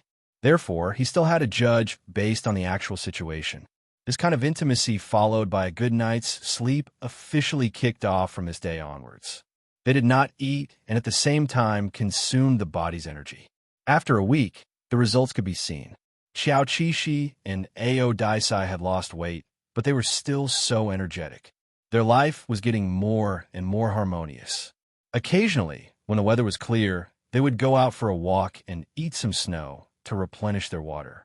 Although the amount of exercise in the den was very high, Xiao Qixi liked to walk around and look at the scenery of the mountain. He had to admire Ao Daisai's ability to choose the environment. Well, this was not Xiao Qixi's exclamation, but the cameraman who followed them. Due to the harsh environmental conditions, their team did not manage to capture more information this year. The only clear video was of Ao Daisai blocking most of Yulishanda's body. However, from Ao Daisai's actions, it could be seen that they did have a real union. What was very interesting was that the researchers compared Ao Daisai's couple with a male and female pair on another mountain at the same time. Their states were worlds apart. Ao Daisai and Yulishanda were full of tacit understanding and cooperation. One was careful and gentle, while the other was trusting and dependent. They did not need to be forced or even use violence to complete their union. From this video, people could see the love that overflowed from the screen. Just like what some experienced colleagues said, this pair would make people blush and their hearts beat faster. The other pair was different. As a short-lived marriage, the male polar bear was extremely rough and appeared to be very fierce in order to achieve his goal. It would make people frown. During the process, the female polar bear was determined to be in pain. However, in order to give birth to the next generation, they were willing to endure the difficult process. Speaking of which, it has always been Ao Daisai attacking. A researcher raised a question. Can Yulishanda be released from this too? Yes. The researchers came to this conclusion after careful consideration of the structure of the polar bear. In fact, many animals were the same. They were released through some kind of stimulation. However, the partners of animals usually did not have the talent for development. Therefore, many animals did not enjoy this kind of thing. Some even suffered. Wasn't it the same between humans? Not every couple had a harmonious boudoir life. The majority of couples were still unsatisfied. Xiao Qixi had never talked about this when she was a human. He had no way of comparing. Moreover, it was not good to compare humans and Ao Daisai. If he answered seriously, he admitted that being intimate with Ao Daisai was satisfying. Well, that was the end of the topic. Time passed quickly. At this time last year, Xiao Qixi was thinking about going down the mountain to eat seals. He could not understand Ao Daisai's feelings of wanting to stay at the top of the mountain. This year, he finally understood that he did not have the urge to go down the mountain to eat seals. He only wanted to stay here with Ao Daisai tirelessly. In the blink of an eye, they had stayed here for more than a year. Xiao Qixi could not help but think that Ao Daisai was really amazing. He only stayed for about 10 days in the first year and allowed him to bring him down the mountain. How strong was his willpower? At this time, Xiao Qixi no longer doubted whether Ao Daisai was not passionate or not. This was a fantasy. There was no need to doubt. After more than a month of drunken stupor, Ao Daisai hugged his partner who had lost a lot of weight and bit her ear with a worried look. His gentle eyes seemed to say, "Do you want to eat seals?" This year, Xiao Qixi did not act coquettishly to Ao Daisai to go down the mountain. Instead, Ao Daisai felt that it was enough. It was not that he did not want to continue staying here with Xiao Qixi. The idea that was deeply rooted in his heart still felt that Xiao Qixi should eat. Ao Daisai's memory of caring for his cubs temporarily overshadowed his desire for his partner. Xiao Qixi did not expect that one day he would be urged to go down the mountain by Ao Daisai. This distance with Ao Daisai made him feel even more ashamed. Fine, go down the mountain then. It was as if he wanted to stay here and not go down. Xiao Qixi quickly got up from his comfortable nest and found a forgotten yellow bucket in the thick snow. "Thank you, Xiao Wang." Then he followed his gentle and rational boyfriend down the mountain. At this time, the sky was already bright. They had forgotten such an important time because they had been in the nest day and night. It felt very good to have sunlight. After returning to a normal life, Xiao Qishi realized that he might really be weak. Even going down the mountain was difficult, although going down the mountain was indeed harder than going up the mountain. When Otis heard Otis stop and sit down to rest, he decided to stop and wait for Otis to come back. Little Bear, who had lost a lot of weight, experienced the feeling of being as light as a swallow for the first time on flat ground. Thinking about it, it was quite good. It could prevent a lot of diseases caused by obesity. However, he knew that Ao Daisai would not agree.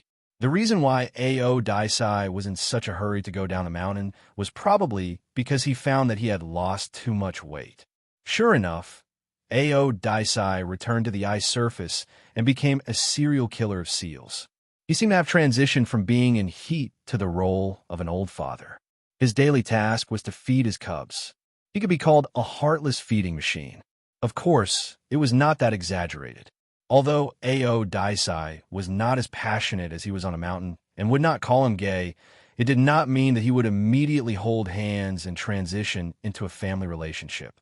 There were still gay feelings, but he restrained himself quite badly. After returning to the ice surface for a while, the tale of spring passed.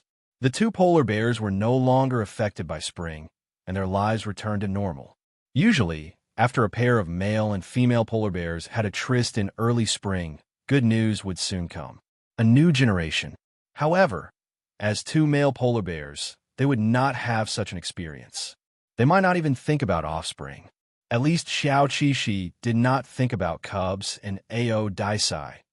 He looked at Ao Daisai, who was seriously searching for the smell of food, and thought about it with a slightly complicated mood. He did not know if this big guy with excellent genes had ever thought about leaving behind his own offspring. He felt that this was natural.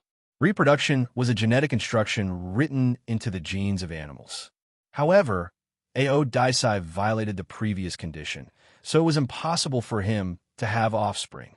Xiao Qishi did not feel regretful, but he had an idea. It would be great if he could pick up the little bear abandoned by the mother bear before he moved south. He and Ao Daisai could definitely raise a little bear. But where would they find such a little bear? Would the country distribute it? The answer was, of course, impossible. The most important question was, would Ao Daisai accept raising a little polar bear? It felt unlikely, unless the little bear was as cute as he was. But in any case, on the following journey, Xiao Qishi always paid attention to the little bear. He met a few, but they all had mothers. Yulishanda let out a cry of wanting to raise a little bear, but in reality, he could only look at it from afar. Was he old enough to have the desire to raise a baby? Because he kept looking back at the female polar bear with cubs, Ao Daisai made a sound of dissatisfaction. Xiao Qishi was so focused that he did not pay attention to it. The consequence of this was that he felt pain in his ear. Ao Daisai bit his ear and pulled his head back. This was not jealousy, it was just correcting the course. Xiao Qishi hissed. He did not understand why Ao Daisai was biting him, and it was stronger than usual. So he did not take it seriously and continued to look back. The little bear was so cute. Sob, sob, sob. He made a sound of wanting to raise one. This time, Ao Daisai did not bite his partner's ear. He directly held Yulishanda, who was staring at the female polar bear, in his mouth, and pulled him to a place where he could not see the female polar bear before letting go. Ah! Yulishanda felt a dull pain on the back of his neck. He finally understood something and stared innocently.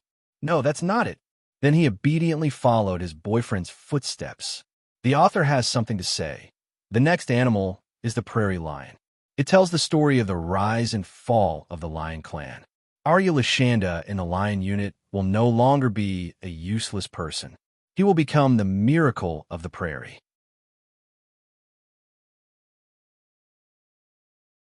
Chapter 45. It wasn't until Xiao Qishi stopped looking at the female that Ao Daisai gave up pulling his ears and fur. This action inevitably gave Xiao Qishi the illusion that even polar bears could get jealous. In order to confirm his absurd conjecture, Xiao Qishi, oh no, he should be called Xiao Daring, continued to stare at the next female he met. In the end, he regretted it. His ears hurt. This was too ridiculous. It turned out that polar bears could really get jealous. Or perhaps only a different polar bear, like Ao Daisai, could get jealous. No matter what, he didn't dare to look at other females in the future. From May to June, these two polar bears, who had been in a drunken stupor for some time, worked hard to hunt and feed their lovers on the ice. Due to the lack of time, even before moving south, they didn't manage to recover the meat they had lost in the spring. This was Qiao Qixu's first regret. Secondly, they didn't find the little bear. This made them very unhappy. After settling down in the Arctic for so many years, they didn't even touch a single hair of the little bear. The more Qiao Qixu thought about it in the middle of the night, the angrier he got. He kicked Ao Daisai. Although it wasn't Ao Daisai's fault that he couldn't get the little bear, Ao Daisai was sleeping so soundly beside him. Ao Daisai woke up from the kick and realized that it was Qiao Qixu who kicked him. He stretched his neck lazily and licked the other party's face, as if asking, "What's wrong?" Meeting Ao Daisai's gentle eyes, Qiao Qixu felt that he was being unreasonable. He kissed Ao Daisai and said, "Nothing, nothing, go back to sleep." However, Ao Daisai thought that the little bear was bored and needed him to play with him to be happy. Therefore, even though he was a little sleepy, he forced his heavy eyelids open and accompanied him for a while. When he woke up, he had to continue his journey and look for food. She had not fed Yolashanda well for the past 2 months, and it seemed that she could not continue to slack off this summer. The sun was very strong. Qiao Qixu put Goldie under the shade of a tree to avoid direct sunlight. In the blink of an eye, the little yellow bucket had been with him for many years. The color on its body was no longer bright, and it might even age and crack soon. What a sad thing for Bear. Yolashanda was not the only one who was worried about Little Yellow Bucket. Everyone who was concerned about the polar bear couple wished Little Yellow Bucket well, and hoped that it would be healthy. That's great.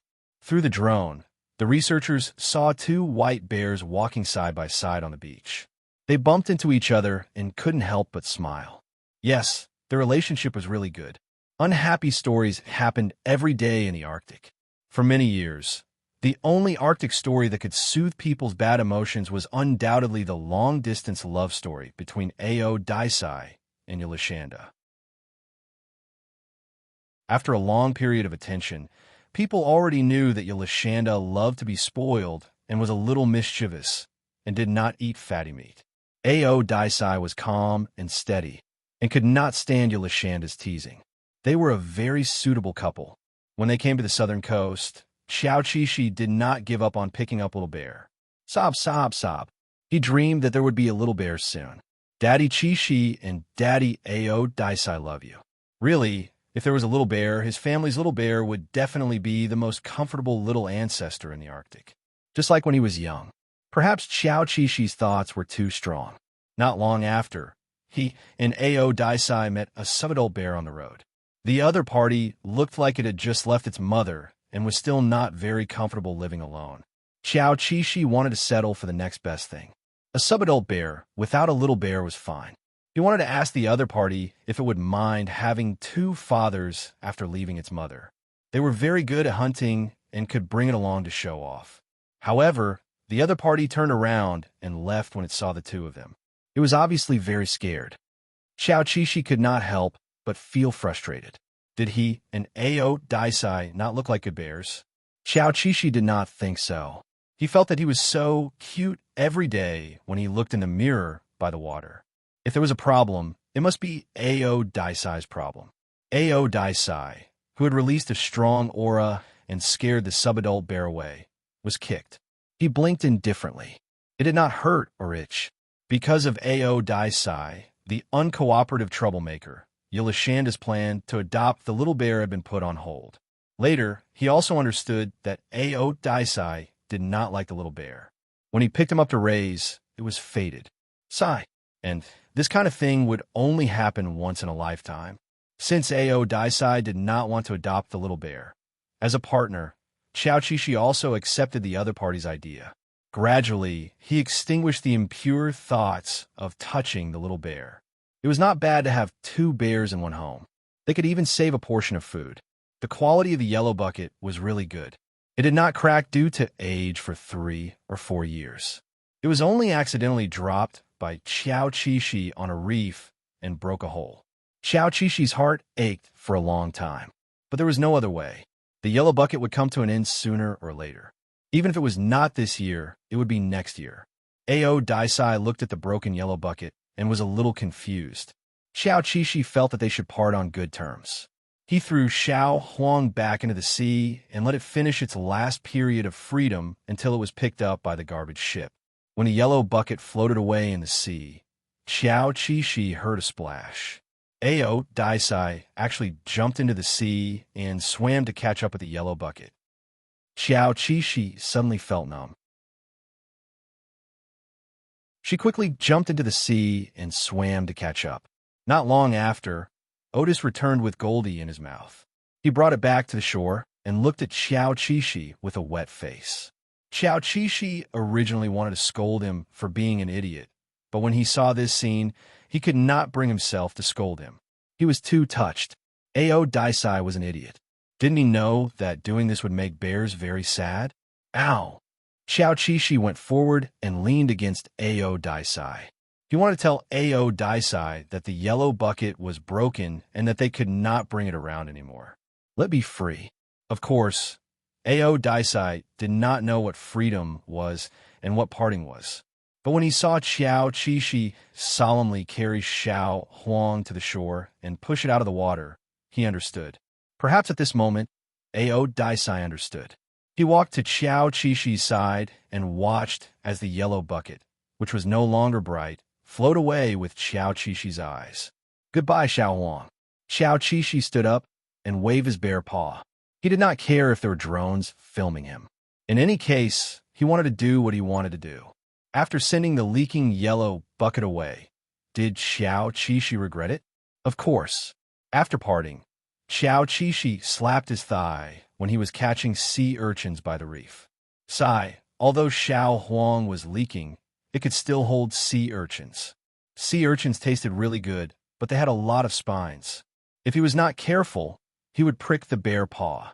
In the blink of an eye, one of the spines pierced through the gap between Yulashanda's paw.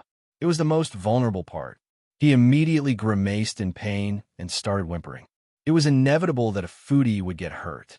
Xiao Qishi finished the sea urchin in her hand before going to look for Otis.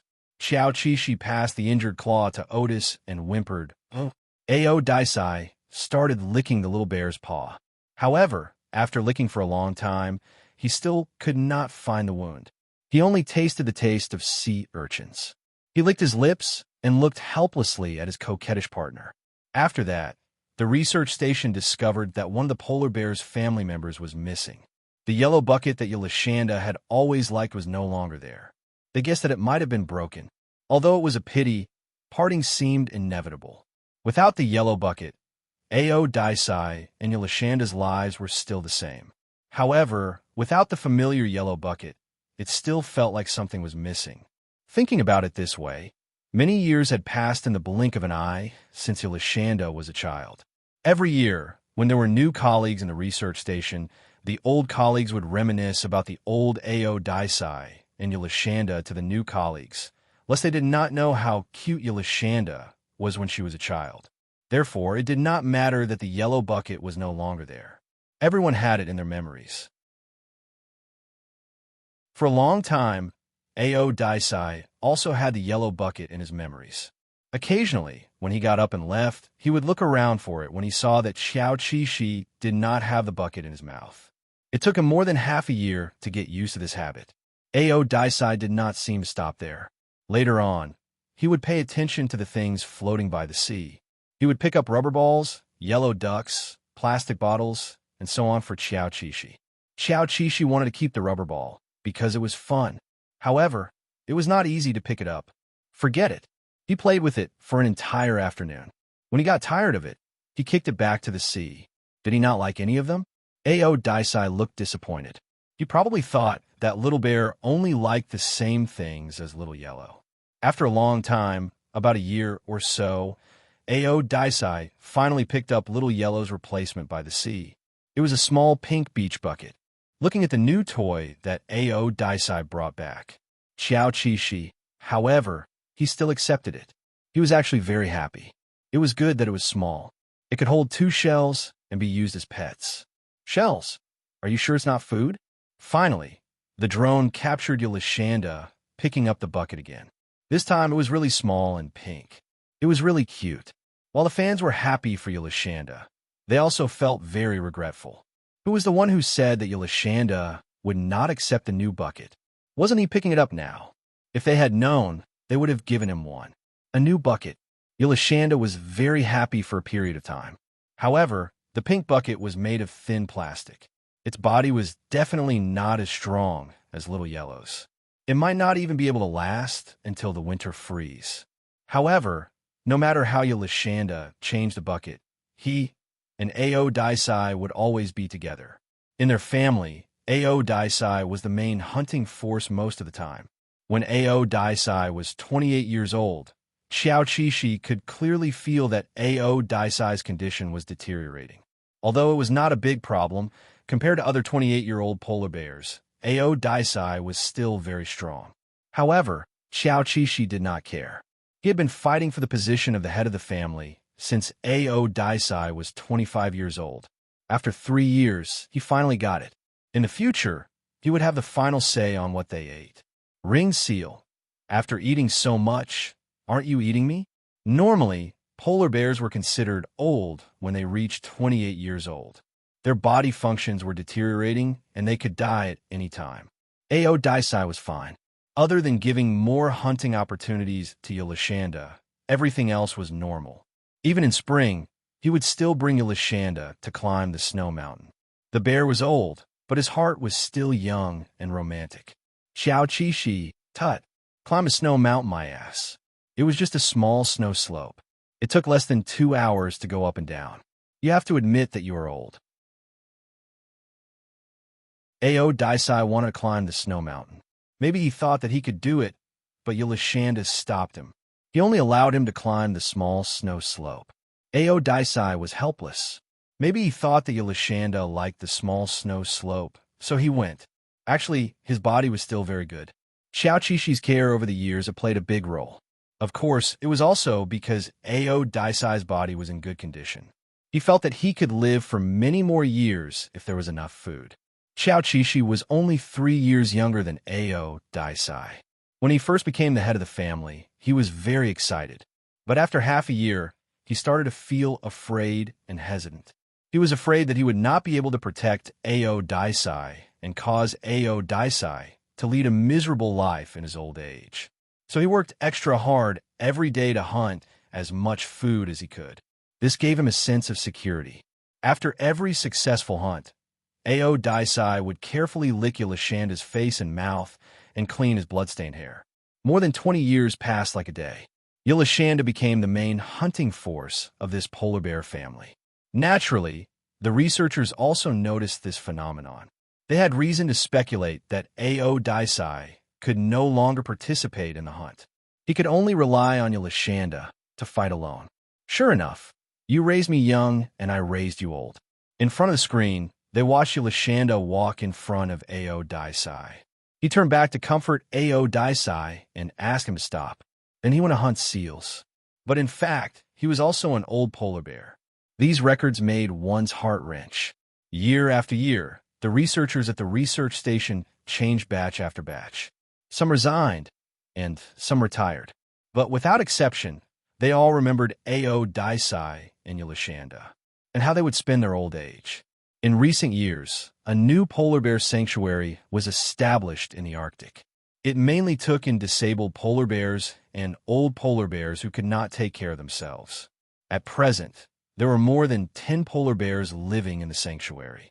Through contact, they expressed their willingness to take in A.O. Daisai and Yolashanda. It was reported that this sanctuary was set up by the Polar Bear Foundation. A lot of money was invested every year to maintain it. A.O. Daisai and Yolashanda had made a lot of contributions to the Polar Bear Foundation. Many people noticed the polar bear community because they liked the two of them. Thus, They paid attention to the ecological environment of the entire Arctic. Since more than 10 years ago, the environment of the Arctic had gradually improved, at least in terms of marine garbage, marine pollution, and poachers. It was absolutely banned. Chao Chi and Ao Daisai strolled along the coast. Through the comparison of year after year, they could feel that their home environment was gradually improving. It seemed that the environmental protection of humans was doing well. If they could live for another 30 years, even if life was difficult, they would still want to stay on this polar continent. Watch the tides rise and fall, watch the clouds move. With this thought in mind, Yelishanda and Ao Daisai were shot with anesthesia on a lazy summer evening. When they woke up again, they were at the polar bear sanctuary, or the elderly rest center. The two polar bears who were captured in the wild looked at each other after waking up. They did not know what was going on. Poachers? Fans in gunny sacks? None of them. Chao Chi soon saw humans in work clothes. There was a sign hanging on their chests. Oh, so it was a certain organization. He was relieved. What was a polar bear sanctuary? Were they going to provide for them in their old age? Chao Chi was ecstatic. When he first came here, he wished so much that he could stay at the relief center and eat and drink. After wandering outside for more than 20 years, he finally ushered in a happy life of being raised as a pig. Chao Chi excitedly kicked Ao Daisai. His eyes seemed to say, "Dear, we have a place to live in our old age. Trust me." After all, Ao Daisai was older. The anesthesia effect on his body had not completely worn off. When he regained his energy, it was just time to eat. The staff put a lot of fish and meat at the place where they were fed every day. A group of old, weak, sick, and disabled gray-fat people rushed back from all directions one after another. There were about 10 or 20 of them. Ao Daisai's nerves suddenly tensed up until he sniffed and found that they were all old, weak, and disabled. They were no threat at all. Chao Chi also discovered this fact. He rubbed his hands and thought with a slightly complicated mood. So this was a recuperation center for the old, weak, sick, and disabled. Although he and Ao Daisai were old, they were still very strong and did not fit in with the polar bears here. What was this sanctuary thinking? They should have captured them 2 years ago. Wouldn't it be better to have a fixed amount of food to eat? Chao Chi turned his head and rubbed Ao Daisai. "Dear, let's go and eat." These two polar bears, who were still considered majestic in the wild, came together with a majestic aura. The other polar bears automatically made way. Chao Chi winked at Ao Daisai, then lowered his head and picked up a large piece of meat, slowly eating. In fact, he was already overjoyed. From today onwards, he and Ao Daisai would be the big brothers of the recuperation center for the old, weak, sick, and disabled. Of course, they wouldn't bully the old, weak, and disabled next to them. The old polar bears didn't like to fight anymore. They didn't have to fight for food or mates, so what was there to fight about? They would even live together. Every polar bear had its own good friends and would go out to play together after dinner. Chao Chi, of course, went with Ao Daisai. They couldn't wait to explore how big this sanctuary was. Ao Daisai couldn't wait either. He was still not used to having too many complicated smells around him. After eating, they started to set off. It was early summer, and the temperature was not high. There was even some thin snow on the ground. They walked for a long time, and gradually, they could not smell the other polar bears. It seemed that this sanctuary was vast enough. Yes, it was very vast. At the moment, there were only 20 polar bears living here, which was more than enough. They could stroll outside when they had nothing to do. When it was time to eat, they could go back to eat or not go back. Ao Daisai found a place that he was satisfied with. It was a man-made wooden house. Of course, there was no food inside, but it was still good for sleeping. Chao Chi lay on the wooden board and sighed. As expected of a rest center for the old, weak, sick, and disabled, all kinds of leisure facilities were really good. Yes, there was a big lake near the wooden house. It was naturally formed, and there were fish in it. But for the old, weak, sick, and disabled, hunting was more difficult. Wasn't it better to be working for the government? Xiao Qishi decided that from today onwards, he would never hunt again and announced his retirement. However, he glanced outside the wooden house. There was a bush in the distance. He smacked his lips. It was still okay to go up the mountain occasionally to dig for beehives. Overall, he was very satisfied with this rest center for the old, weak, sick, and disabled. Ao Daisai was probably very satisfied too. This summer's move south had already made Ao Daisai feel a little tired. He wasn't sure if he could swim back in another year or two. If he couldn't swim back, then Yelishanda would be the only one embarking on the journey. He would be left behind in the end. He would be left to wait for death on the barren land. Xiao Qishi had thought about this problem a long time ago. No, even if Ao Daisai was too old to swim across the sea, he wouldn't leave Ao Daisai to embark on the journey of survival by himself. If they were to die, they would die together. What was the difference between living for 1 or 2 more years? If they weren't together with Ao Daisai, what was the point of living? Now that they were taken in, they didn't have to worry about encountering misfortune in the wild in their old age. Living in such a leisurely environment, Xiao Qishi calculated that he and Ao Daisai could live for many more years. Yes, after waking up, they would explore other places. Was there a small snow slope here that they could climb? Even if they didn't do anything and just kissed and rubbed, they could climb it with Ao Daisai in spring next year. It would feel good too. The author has something to say. The last chapter of The Bear. I also want to tell everyone that this book has been signed for a simplified version. When the time comes, it will be released in the form of a book with every animal. Everyone can choose the animal they like to buy. Equals carrot underscore carrot equals of course. It would be best to buy every animal. When the time comes, there will be exclusive chapters. A new chapter will be released tomorrow. Grassland Lions Brothers Company.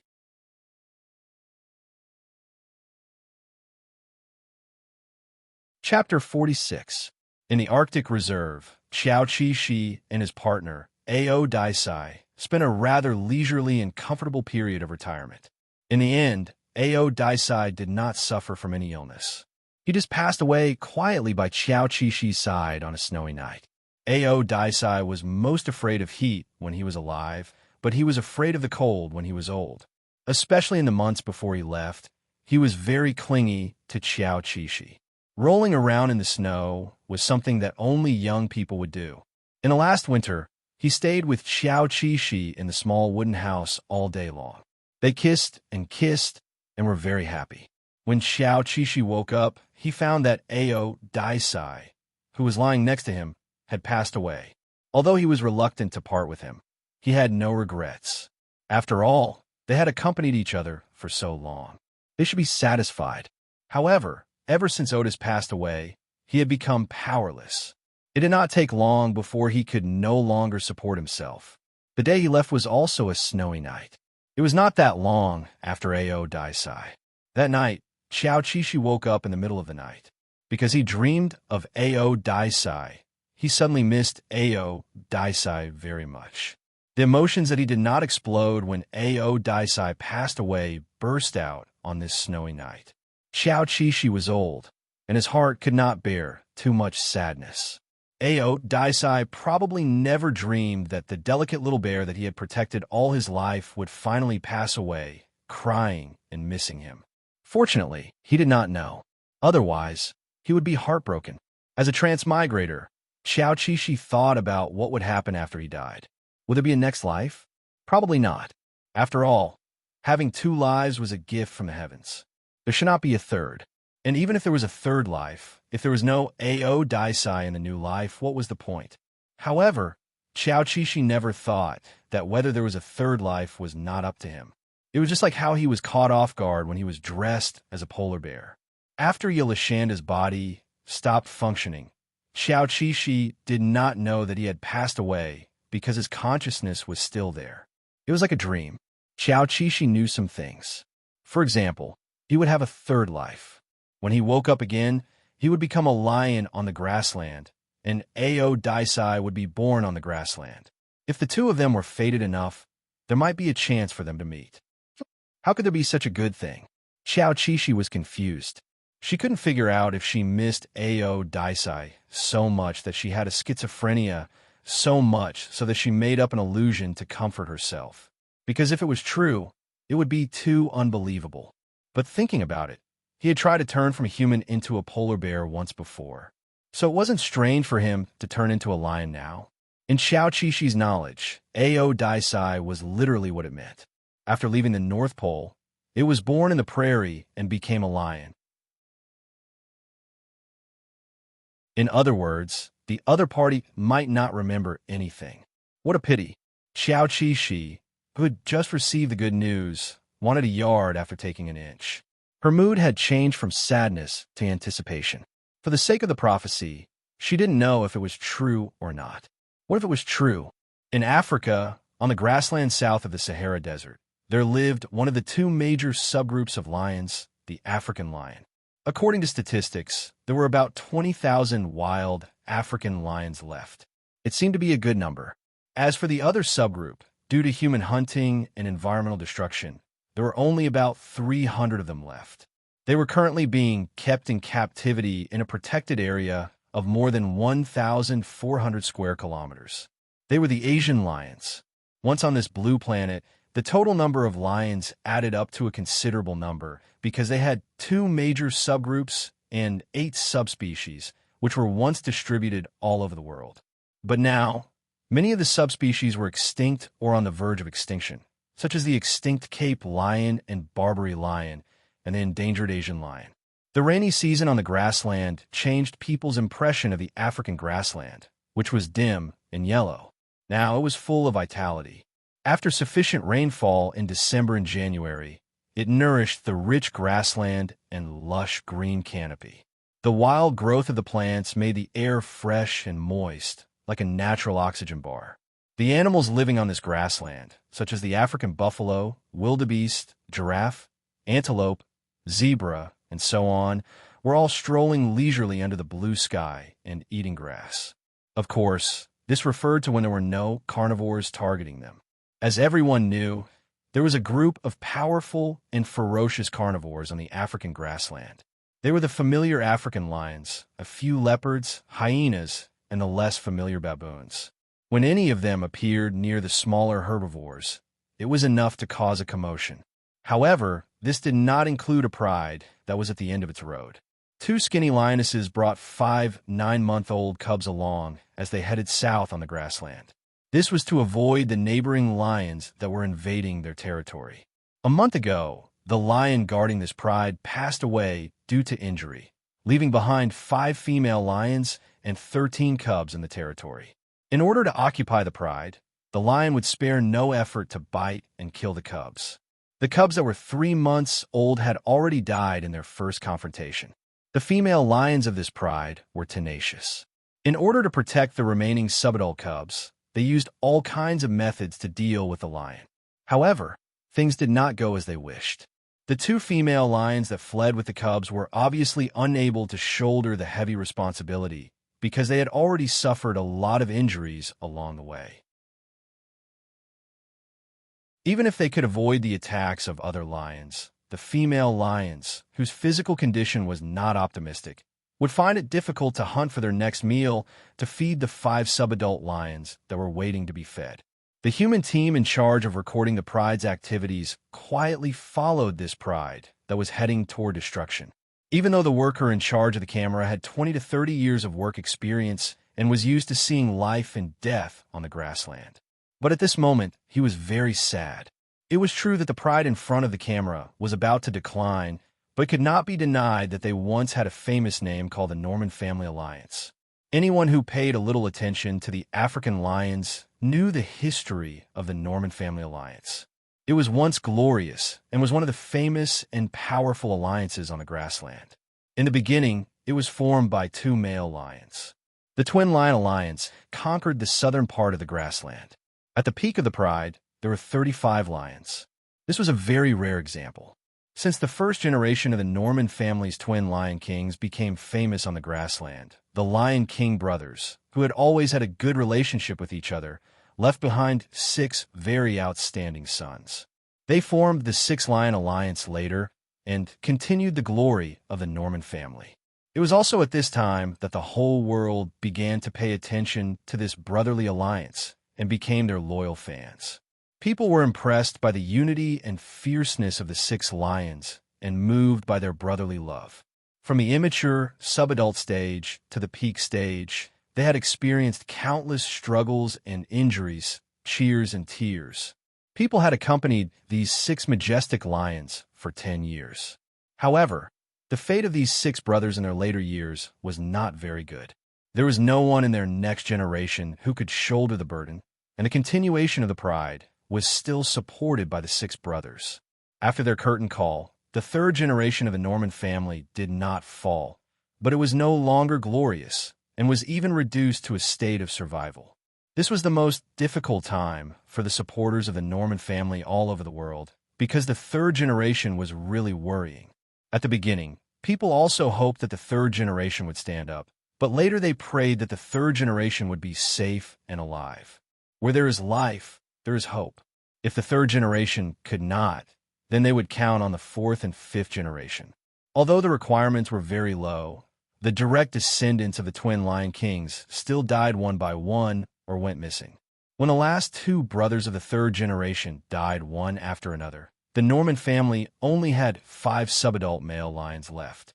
They were the fourth generation and were protected by the lionesses who did their best to protect them under their fangs. But now the lionesses could not continue. Without the protection of the lionesses, these 5 little lions would undoubtedly die. Sure enough, the 2 lionesses fell during a hunt, and the sisters did not successfully return to the pride. This time, the 5 little lions became orphans. They could not hunt, and even if they were lucky and did not encounter an enemy invasion, they could only wander around this grassland for a week at most. The recorder took a picture of the 2 lionesses falling down, and then took a picture of the 5 helpless cubs hiding in the grass. Should they continue to follow? This was an especially heart-wrenching process, because everyone knew that these 5 little lions would undoubtedly die, unless a miracle happened. However, the grassland, which had never been peaceful, would not be too kind to these 5 little lions. The camera followed for 2 days, and the result was no surprise. The people's record of the Norman family for more than 20 years ended with this group of subadult male lions crawling on the grass, exhausted. This would be the last image of the Norman family that people would ever see. It was very sad, but there was nothing they could do. The once glorious and powerful family had announced its destruction. Who knew how sad the supporters of the Norman family would be when they heard this news? The photographer did not take pictures of their stiff bodies because he could not bear it. When night fell on this grassland where the strong preyed on the weak, humans left this sad place. It had to be said that the lionesses were very intelligent. The direction they chose for the little lions to escape in was a no-man's land. The neighboring prides were busy exchanging fire. For the time being, none of the prides noticed this place, or noticed it but did not free up their hands. The lionesses who had already sacrificed themselves were not the only ones who were smart. Yelashanda, who had immigrated from the North Pole, was also smart. Yes, he was a little excited. That unbelievable prophecy was actually true. When Xiao Qixi opened his eyes again, he realized that he was now a subadult male lion. He was fat and strong, about 3 years old, and looked like he had just left the pride for less than half a year. Now, he was wandering alone on the grassland, next to the pride that he used to live in. Because the lionesses were quite friendly, when he first arrived, he could occasionally go back to eat and drink. However, the existence of a freeloader was not welcome anywhere. After freeloading for 2 days, Xiao Qixi felt that he still had to be independent and strong. Otherwise, how could he have the strength to go out and look for Ao Daisai? Yelashanda, who had decided not to freeload anymore, began to think about hunting. Oh no, his mind was blank. Losing genetic memories was really a terrible thing. He almost had to start everything from the beginning. At this moment, a sentence sounded in Xiao Qixi's mind. I've watched countless grassland documentaries, but I still can't live a good life. However, it was not a big problem. He did not have the hunting memories of lions, but he had the hunting memories of polar bears. Overall, he was already a veteran of survival in the wild. Also, Xiao Qishi realized that his five senses were especially sharp. Like polar bears, he could smell food or danger dozens of kilometers away. Combined with human intelligence, it was not difficult for him to hunt on the grassland. He could even be called a cheat on the grassland. After all, no subadult lion wandering alone could live as leisurely as him. When a single lion fought, the most dangerous moment was not when it was hunting, but after the hunt was successful. The smell of blood would attract a large number of carnivores to come and divide it. For example, the most notorious hyenas on the grassland. As long as there were more than 3 of them, they would not be afraid of a lone, subadult lion. As for vultures and the like, that was fine. Therefore, Xiao Qishi usually hunted smaller herbivores, ate quickly, and left. This lion, who had the characteristics of a polar bear, liked to hunt before it rained because the rain could wash away the blood and cover the spread of the smell. This way, he could bring the prey back to his sleeping place and eat slowly. Xiao Qishi was holding an overweight antelope in his mouth. This was really unexpected. He had wanted to catch a gazelle because there was too much meat and he could not finish it. The gazelle size was just right. However, things were unpredictable. This antelope had stepped into his trap, so he could only hit it when it was down and bite it to death. Braving the rain, Xiao Qishi took a shortcut back to his nest. In the grass, he saw a litter of half-dead lion cubs drenched in the rain. He just glanced at them and continued to bring food back to his nest. Why should he save them? The weak were prey to the strong, and life and death were up to fate. This was the cruel animal world. However, if he wanted to raise cubs, that was another matter. Xiao Qishi had always wanted to raise a little bear. Now the opportunity had come. It was a litter of lion cubs without parents. That was why fate was so strange. He could not raise a little bear in the North Pole, but he could raise lion cubs on the grassland. Xiao Qishi returned to the grass and brought the weak cubs back to his nest one by one. At this moment, he started to miss Goldie. If Goldie was here, he could take 2 at a time. Goldie was speechless. "I'm retired. Thank you." Yilashanda's nest was at the foot of a stone mountain in a concave position. This orientation was good to avoid the rain. Moreover, he had dug a drainage ditch in front, so the nest was very dry. There were a total of 5 cubs. When Xiao Qishi helped them lick their bodies, he realized that they were 5 male lions. They were less than a year old, and the spots on a few of them had yet to fade. They were clearly quite young. However, they must have already stopped drinking milk because their baby teeth were growing quite well. To Xiao Qishi's surprise, there was a white lion among the 5 cubs. Furthermore, it looked the thinnest. Therefore, the rumors on the grassland were true. The chances of a white lion surviving were very low. If this white lion had not encountered a miracle, it would have gone to see the king of hell. Actually, it was not just the white lion. All the cubs had a low survival rate. Their mortality rate was as high as 80%. Therefore, even though there were so many cubs in the pride, only a few of them could survive. Of course, those who could survive in the end were elites. Xiao Qishi licked the cubs' fur clean and realized that although these cubs were weak, they still had the desire to survive. Hence, he tore open the antelope's flesh and chewed some minced meat for them. The cubs, who had fainted from hunger, smelled the smell of blood and struggled to get up to eat.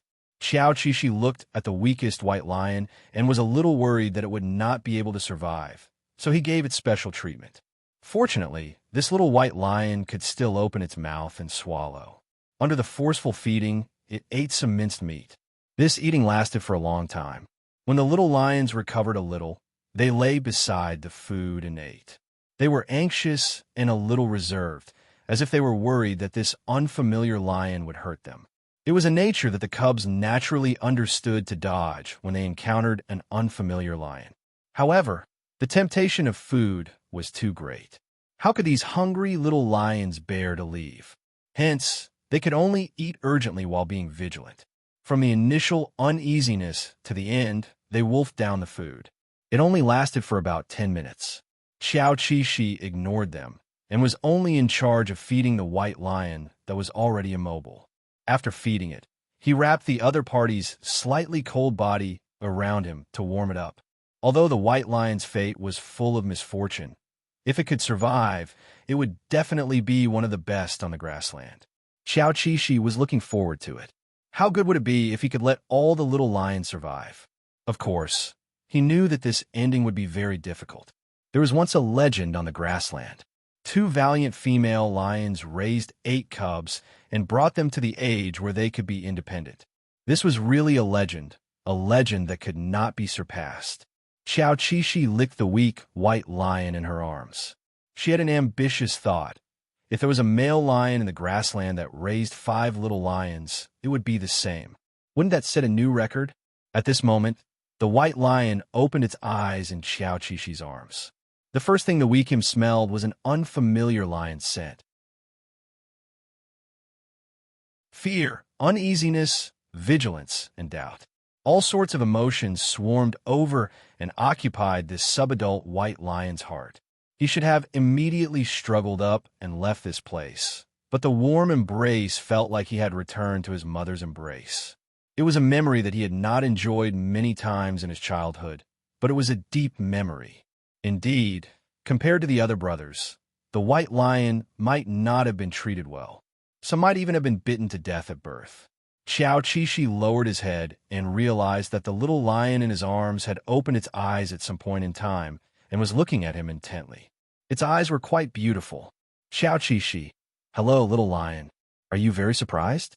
Speaking of which, the cubs in this nest were all very good-looking. Their facial features were very upright and handsome. Other than this white lion, the other 4 had yellow fur. It was not hard to imagine that they would grow light brown fur when they reached adulthood. Of course, they had not grown yet. These subadults were still very young and cute. Xiao Qixi chewed some antelope meat. The white lion, who had been fed, accepted it with a strong desire to survive. He had no choice but to accept it. This unfamiliar lion's mother-like actions made the white lion gradually reduce its fear of the lion. At the same time, it increased its confusion and curiosity. Encountering a rare, delicious meal, the other 4 little lions ate with all their might. Only when their stomachs were full did they reluctantly give up on the antelope that they had not finished eating. After simply cleaning their claws and faces, the 4 brothers squeezed together in a corner. Their 4 young faces looked filled with fear and uneasiness.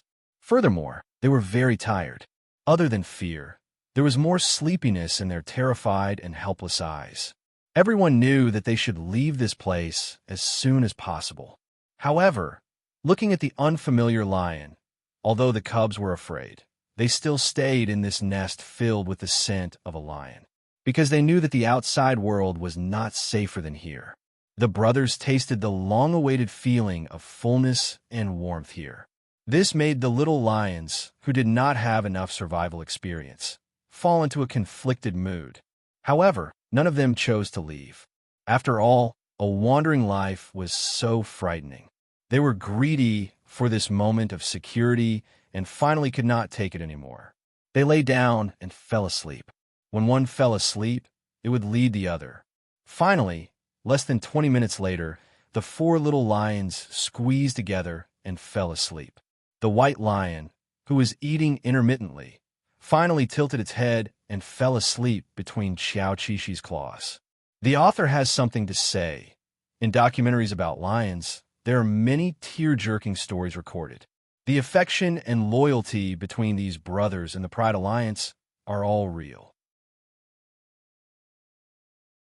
I remember that in reality, there is a lion called Bear Man. It is really warm and perfect. Even sunspot cannot blacken it. It is impeccable to its brothers, wife, and children. Of course, our Ao Daisai and Yalashanda are not inferior. In the future, there will be legends of them on the grassland. P.S. Regarding the publication of the physical book, it is published by a formal publishing company.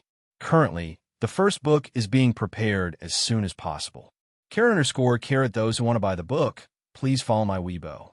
ID, Jinjiang's Mo Rugi.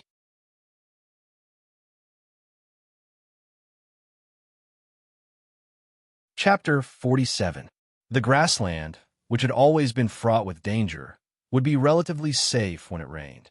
This was common knowledge for most animals, because they did not have to worry about the invasion of foreign enemies on such a rainy day. Even herbivores could sleep soundly. Of course, it did not mean that carnivores were not affected. Subadult lions like Xiao Qi and the little lion would also be worried about being killed. The sound of rain outside the nest gave the little lions a sense of security. They had a good sleep here. Days of wandering had eroded their bodies and willpower, but everything was comforted in the nest of this unfamiliar lion.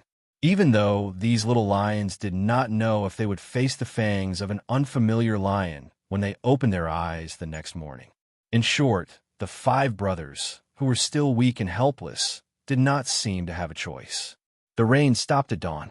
Xiao Qi heaved a sigh of relief because if the rain did not stop, the drainage ditch in front of the nest would be flooded. No matter what, it was not a good sign of rain for a long time. In order to take care of the new family members that night, Xiao Qi only slept for 5 to 6 hours. It did not look bad, but he usually slept for 10 hours. During this period, the little lion brothers did not wake up. This was a good thing because deep sleep could help them repair their weak bodies. Animals' self-healing ability was very strong, far more miraculous than humans understood. Just like their tenacious vitality, they often created miracles.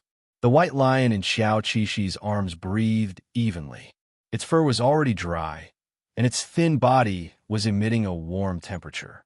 Even in its mother's arms, this white lion might not have slept so peacefully. After another half an hour or so, the sun rose completely. The little lions curled up in the corner woke up one after another. They stretched and licked each other's sleepy faces. Soon, they seemed to recall a potential danger. It was the lion beside them. Xiao Qi looked up and met 4 pairs of amber eyes. He felt that the 4 subadult lions were filled with fear and curiosity that could not be concealed. This was a cub that was a few months old and had yet to form a strong defense. They could be adopted by lions other than their biological mother, but they would not have thought that a lion would want to adopt them as his pet. After watching for a moment and seeing that no danger descended, the little lions gradually became bolder. They started to walk to the side of the antelope they had eaten last night and tentatively stretched out their necks to bite the food. Seeing that Xiao Qi was not angry, they seemed to have received a signal of safety and started eating in relief. Clearly, they had digested the food they had eaten last night. Indeed, a half-grown boy ate poor his father. A little lion at this age had a big appetite. Although the antelope was very big, it would be finished very quickly with so many mouths feeding it. Before they finished eating, Xiao Qi pretended to move her claws carelessly, waking up the little white lion. Otherwise, he wouldn't be able to eat it. The moment they looked, chow, chow, chow, chow, chow, chow, chow, and chow, chow, chow, chow. Although the white lion was weak, it was still on guard when it woke up. Then, it struggled to climb out of the lion's arms. He seemed to be terrified. He quickly hid on his brother's side, but he did not immediately join them. Instead, he sized up Xiao Qi cautiously and curiously. The unfamiliar lion that had hugged him and slept for the entire night. Perhaps this puzzled him. After a while, the white lion received Xiao Qi's gaze. Only then did it hide behind the antelope and hide its thin body from the other party's sight. In order to take care of the little lions last night, Xiao Qi did not eat much, but he did not intend to eat this antelope. He would leave the ready-made food for the little lions. He would go out to hunt later. Now, he was facing a problem. Ordinary lions would divide the work. A portion of the female lions would be in charge of hunting, a portion would be in charge of guarding the cubs and territory, and a lion king would be in charge of resisting foreign enemies. Xiao Qi's simple and shabby pride only had a 3-year-old lion as the main force. It was not enough. Therefore, he was the one hunting, taking care of the cubs, and resisting foreign enemies. It was very difficult, but since he had already picked it up, there did not seem to be any room for retreat. Before leaving the nest, Xiao Qi carefully cleaned his face and kept himself clean. This was a habit left behind from the polar bear era. The sloppy lions did not deserve such good morals. After the little lions finished eating the antelope meat, there seemed to be some left. Although Qiao Qishi despised it, the meat on the grassland was not easy to come by. He would try his best to finish it. Now that the rain had stopped, he had to throw the remains out as soon as possible. Otherwise, it would attract other carnivores. Hence, Qiao Qishi quickly finished the rest of the antelope meat and dragged the carcass outside. To be honest, he did not know how to properly raise the cubs, nor did he know how to make the cubs follow in his footsteps to prevent them from being killed by the unfamiliar lion that invaded this place. Of course, he sniffed the air. There was no unfamiliar lion scent within a 20-kilometer radius. If there was, he would definitely be able to smell it in advance.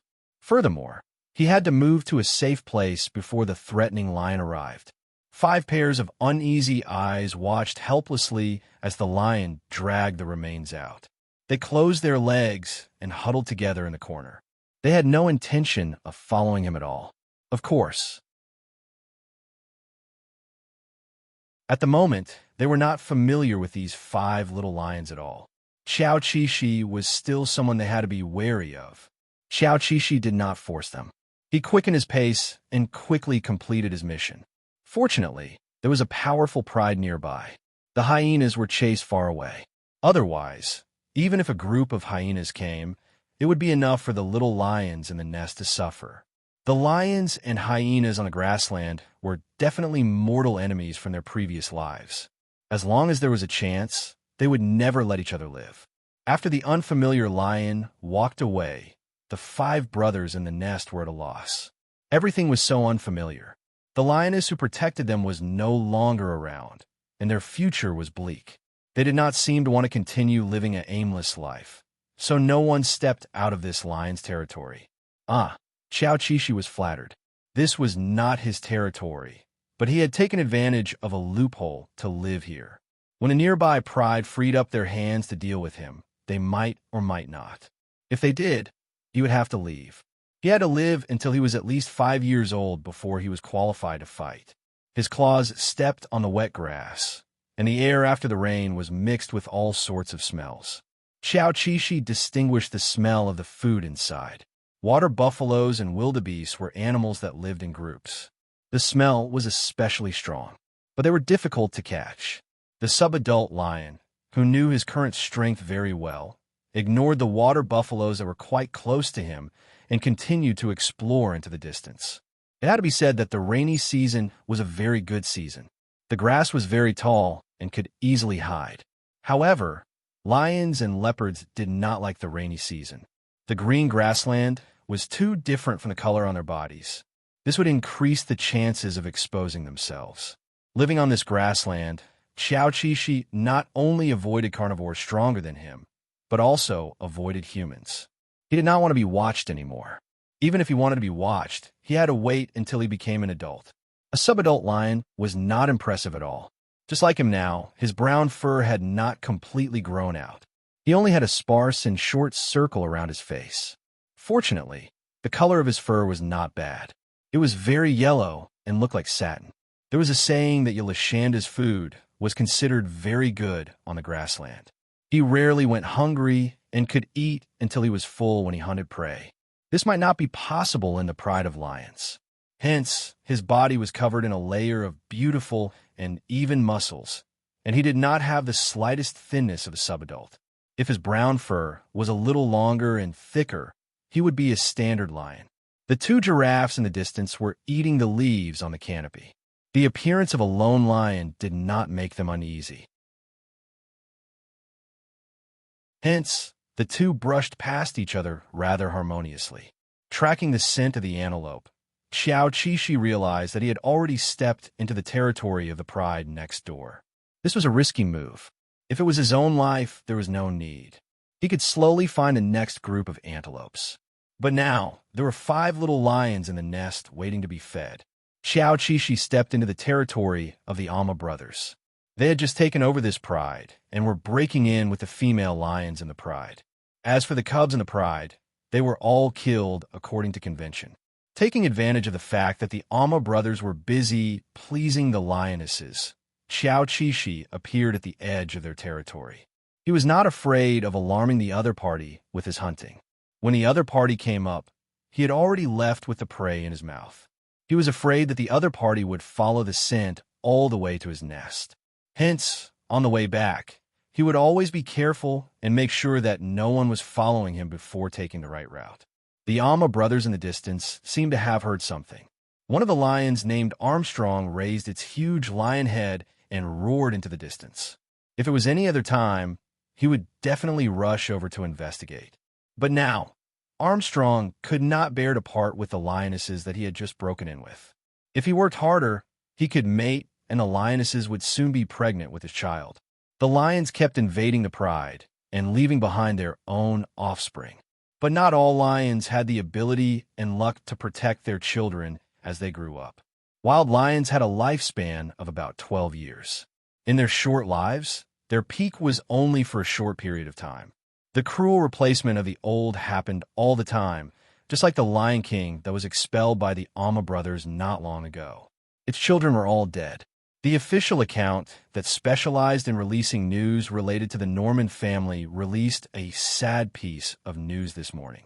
After the third generation of a Norman family died, the fourth generation was also gone.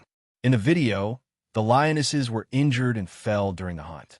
Although they had strong willpower, they still could not stand up in the end because they had too many old injuries. The 5 little lions of the Norman family who had lost their protection wandered aimlessly on the grassland for 2 days. Finally, they could not take it anymore and fell into the grass. The rain fell on their small bodies. Even through the screen, they could feel their body temperature slipping away, and their breathing was getting weaker. The Grim Reaper was guarding them. He could harvest their souls at any time. There were about 7 million people in the world who were paying attention to the Norman family. There were about 2 million people who thought they were their hardcore fans. Most of them were old fans who had followed the Double Lion King era and had watched the Norman family walk step by step to where they were today. This group of friends who were no longer young could not believe it when they heard the bad news. What? They put down what they were doing and digested the news in disbelief. The cubs of the Norman family were all dead. Not a single fourth generation of the Double Lion King was left. No one wanted to accept this fact. No, my youth. On this ordinary and extraordinary morning, various places on the blue planet roared and cried because of this news. On social media platforms, people with similar interests were venting their feelings. The passers-by did not know what was wrong with them. In fact, these people who were shouting and yelling were not crazy. In everyone's heart, there was a lion. When did they start paying attention to the Norman family? Some people liked the Six Lions Alliance era the most when they were 20 years old. Some people liked the Double Lion King era the most when they were 40 years old. Regardless of which era they liked the most, these 2 million people were tied together in the later period and worried about the third generation of the Norman family. His heart was broken as he watched his brothers die or go missing. In the end, this glorious family declined and had no choice but to leave the territory with their cubs and settle down in a corner. People felt that this was not bad. They did not want to go to war and live their own lives. It was fine as long as they were alive. However, they forgot that there were no stable days in the grasslands. They could only survive by fighting nonstop. The fourth generation that had not grown up yet. Dempus was a hardcore fan of the Norman family. He came from the Double Lion King era. At that time, he was only in his early 30s. The story of the Double Lion King had a deep impact on him. Now, he was already in his 50s and was a retired worker. His children were already working. However, the atmosphere in Dempus' house was very good. His children were living by his side. When his son, Stanford, who was at work, heard the news of Norman, he immediately rushed home. Sure enough, his father was sitting in front of the computer and crying. Unbelievable, oh, unbelievable. Dempus' tears flowed down his face. He lifted his sleeves, revealing the Double Lion King tattoo on his muscular upper arm. He cried bitterly. Father. Stanford came over and hugged his grieving father. His father, who could usually fight against 10 people, leaned on his shoulder and cried like a child. Stanford, my child. Oh no, Norman, my child. Wah wah wah. Stanford was not jealous at all. Norman had lived under his father's eyes for more than 20 years. Wasn't he like his father's child? Similar scenes played out in many families. Because of the influence of their parents, some families were fans of the Norman family. Today was quite a painful day for them. The official video was watched over and over again countless times. People who were trying to find a sliver of a chance had completely given up hope. It was impossible for these 5 cubs to survive. The Norman family alliance that had galloped on the grasslands for more than 20 years had completely come to an end. On the grasslands, Yelishanda took an antelope from the territory of the Alma brothers. He used his disregarding footsteps to take a route that was difficult to follow and successfully returned to his little nest. First, he wanted to see if the 5 cubs were still there. Xiaoqishi put down his prey near the door and walked over to take a look at his nest. Good heavens! 5 pairs of eyes immediately looked up. 4 of them were amber in color, and 1 was dark blue. When they saw him, they were frightened, and there was something else. In short, they were still obediently waiting there. Xiaoqishi was more or less surprised, but he did not think too much about it.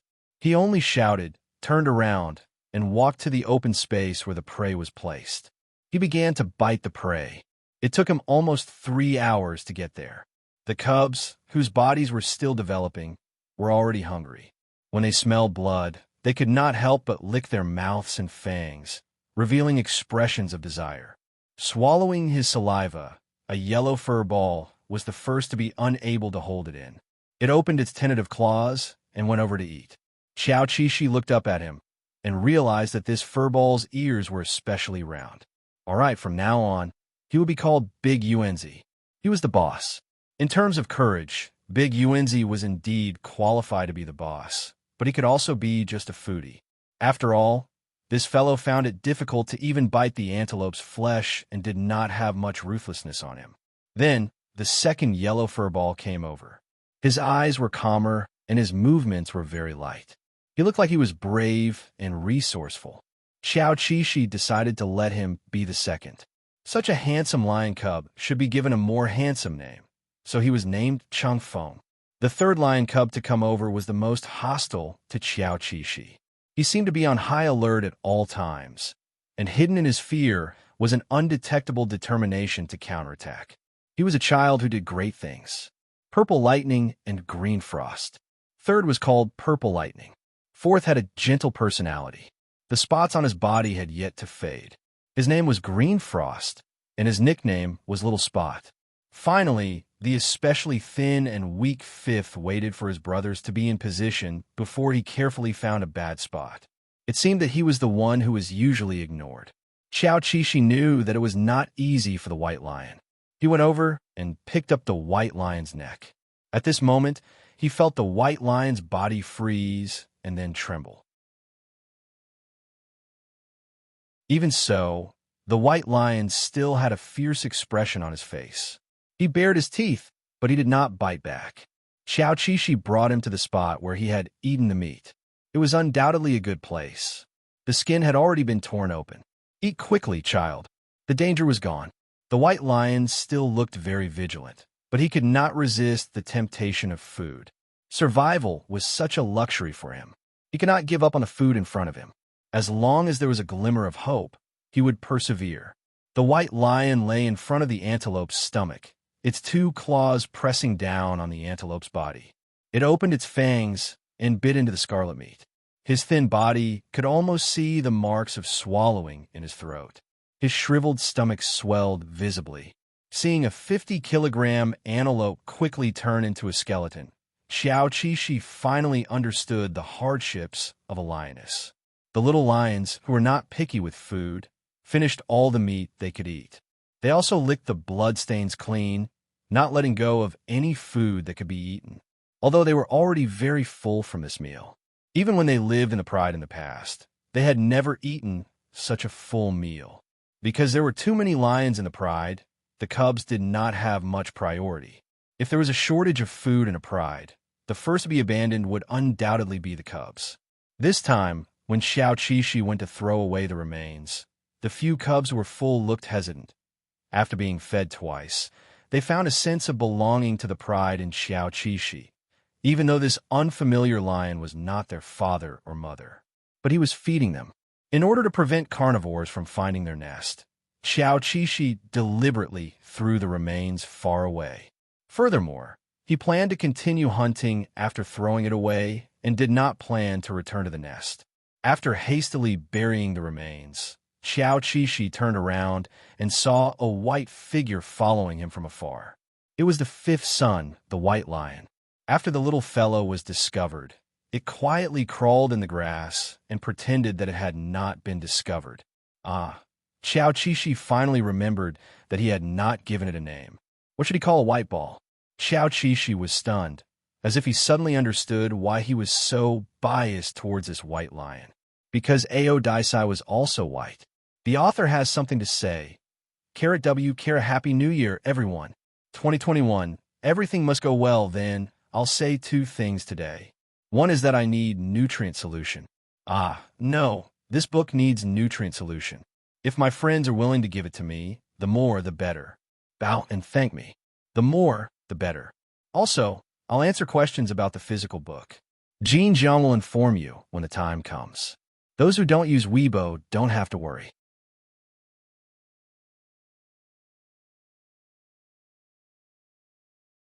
Chapter 48. Xiao Qixi was in a daze for a while.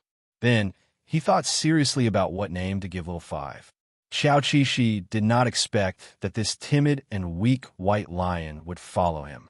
Furthermore, it had been following him silently for so long and had only been discovered now. This meant that it had unlimited potential. As a white lion that had a particularly difficult life, Xiao Qixi did not want to give it a big name. He was afraid that it would not be easy to raise it. He felt that he had to learn from the experience of his seniors in the countryside and give it a lowly name.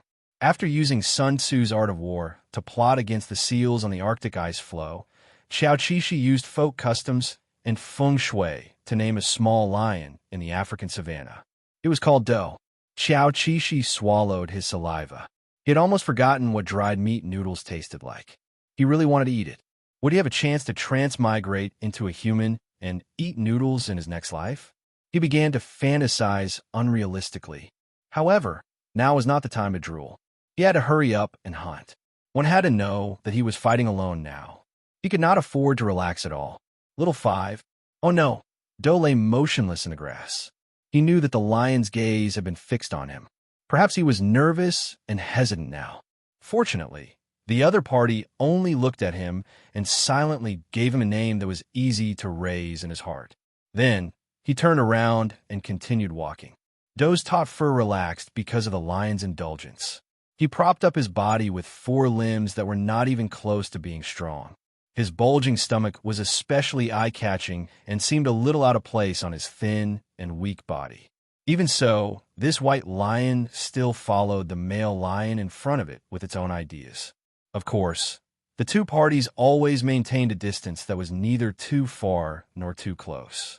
To be honest, every time they left their nest to hunt, Xiao Qixi was very worried that the little ones would be attacked by carnivores.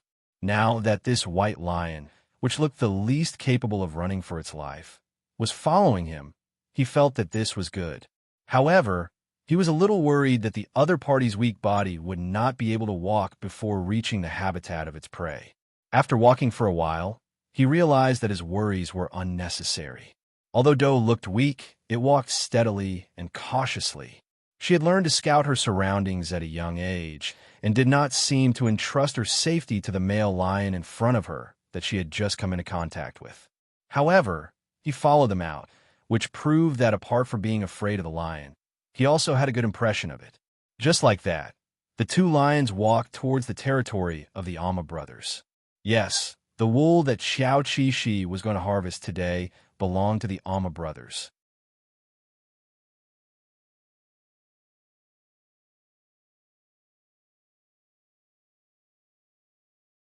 Therefore, he always used this to deliberately create an illusion, not only to avoid the other party consuming his stamina, but also to avoid injury.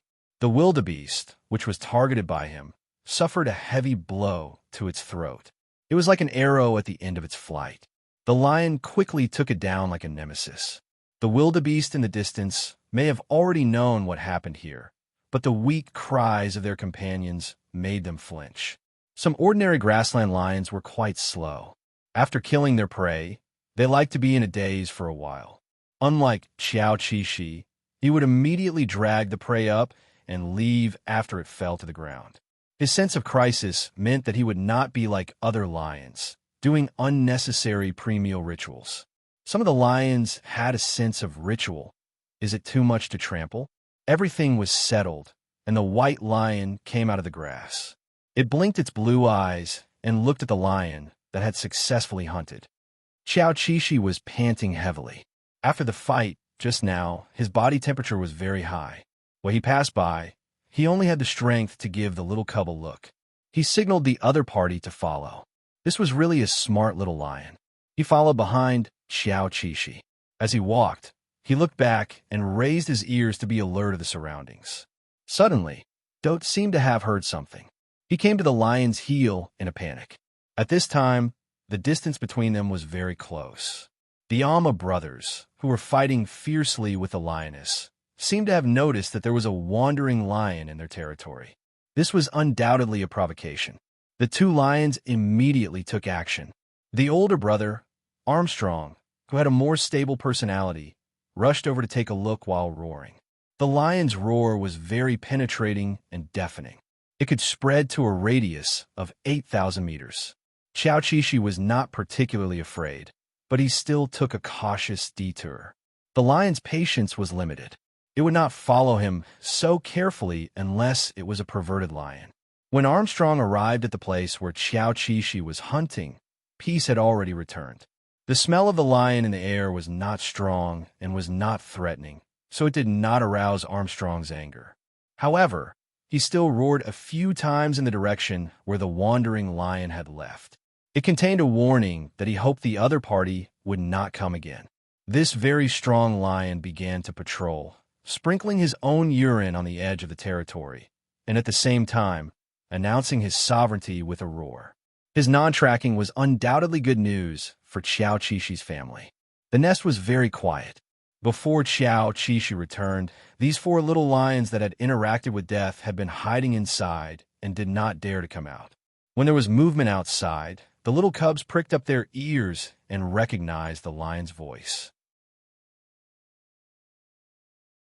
The atmosphere immediately relaxed and was even a little excited. They were like children waiting for their mother to return. They walked out of the nest tentatively and let out childish voices. Although it was very tiring, these voices made Xiao Qixi's heart soften. He put down his prey and lay on the ground to rest while panting. Do was a little behind, but when he came back, all the little lions were looking at him. This scene made Xiao Qixi sigh. Perhaps from today onwards, Do would have a different status among the brothers. After Xiao Qixi calmed down, he started to eat meat. He had not eaten his fill previously and was already very hungry. The furry balls had eaten once before. Although they were a little hungry now, they did not move and only watched quietly. Only Do walked to Xiao Qixi's side and ate the meat under the gaze of his brothers. The skin of the gnu was tougher. In order to prevent the cubs from biting it, Xiao Qixi tore off a piece of meat and gave it to him. This was a reward.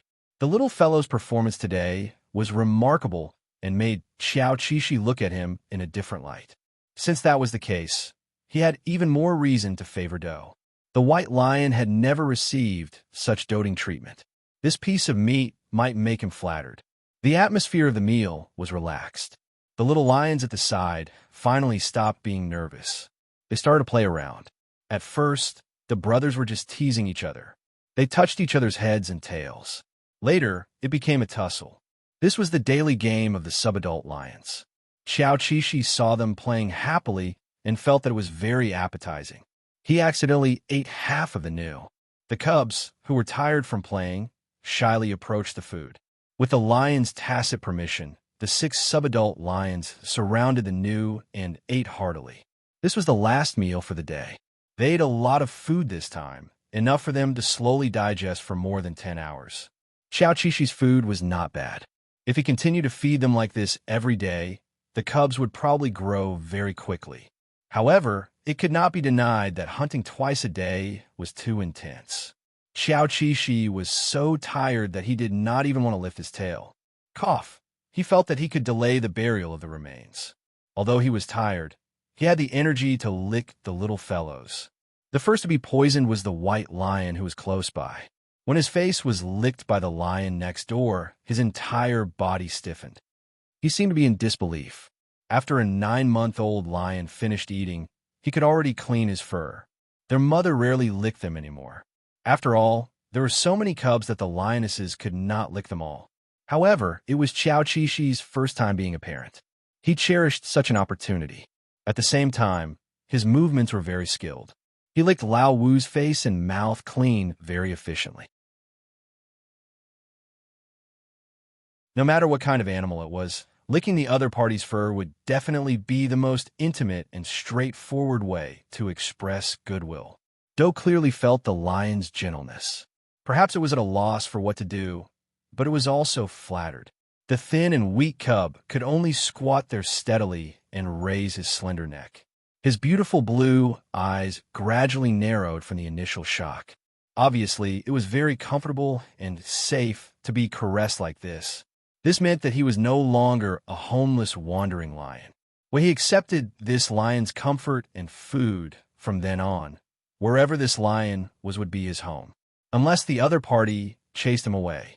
The other cubs stopped licking their claws and looked at the scene in front of them eagerly.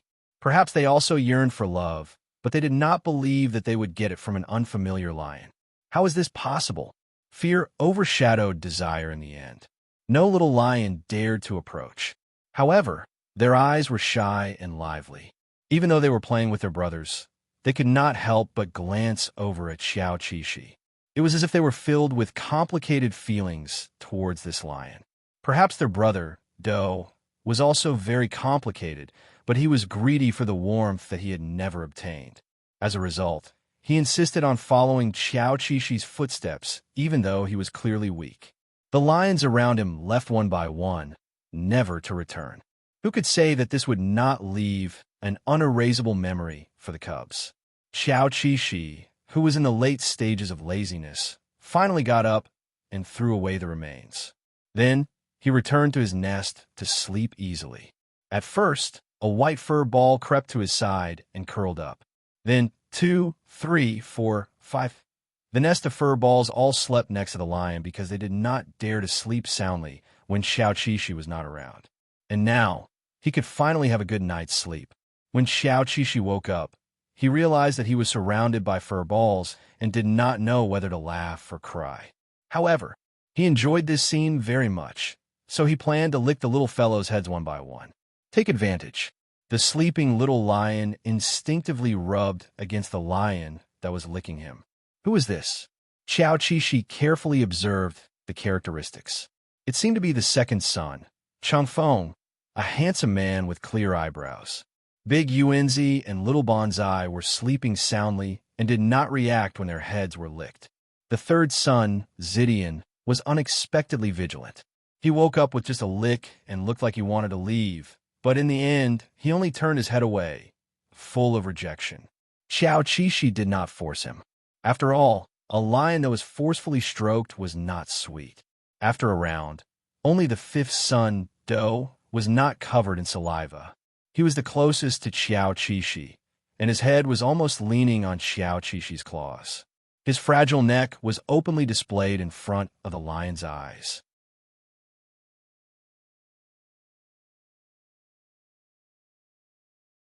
He will become stronger, 3. Thank you for the nutrient solution yesterday. We are first. Awesome.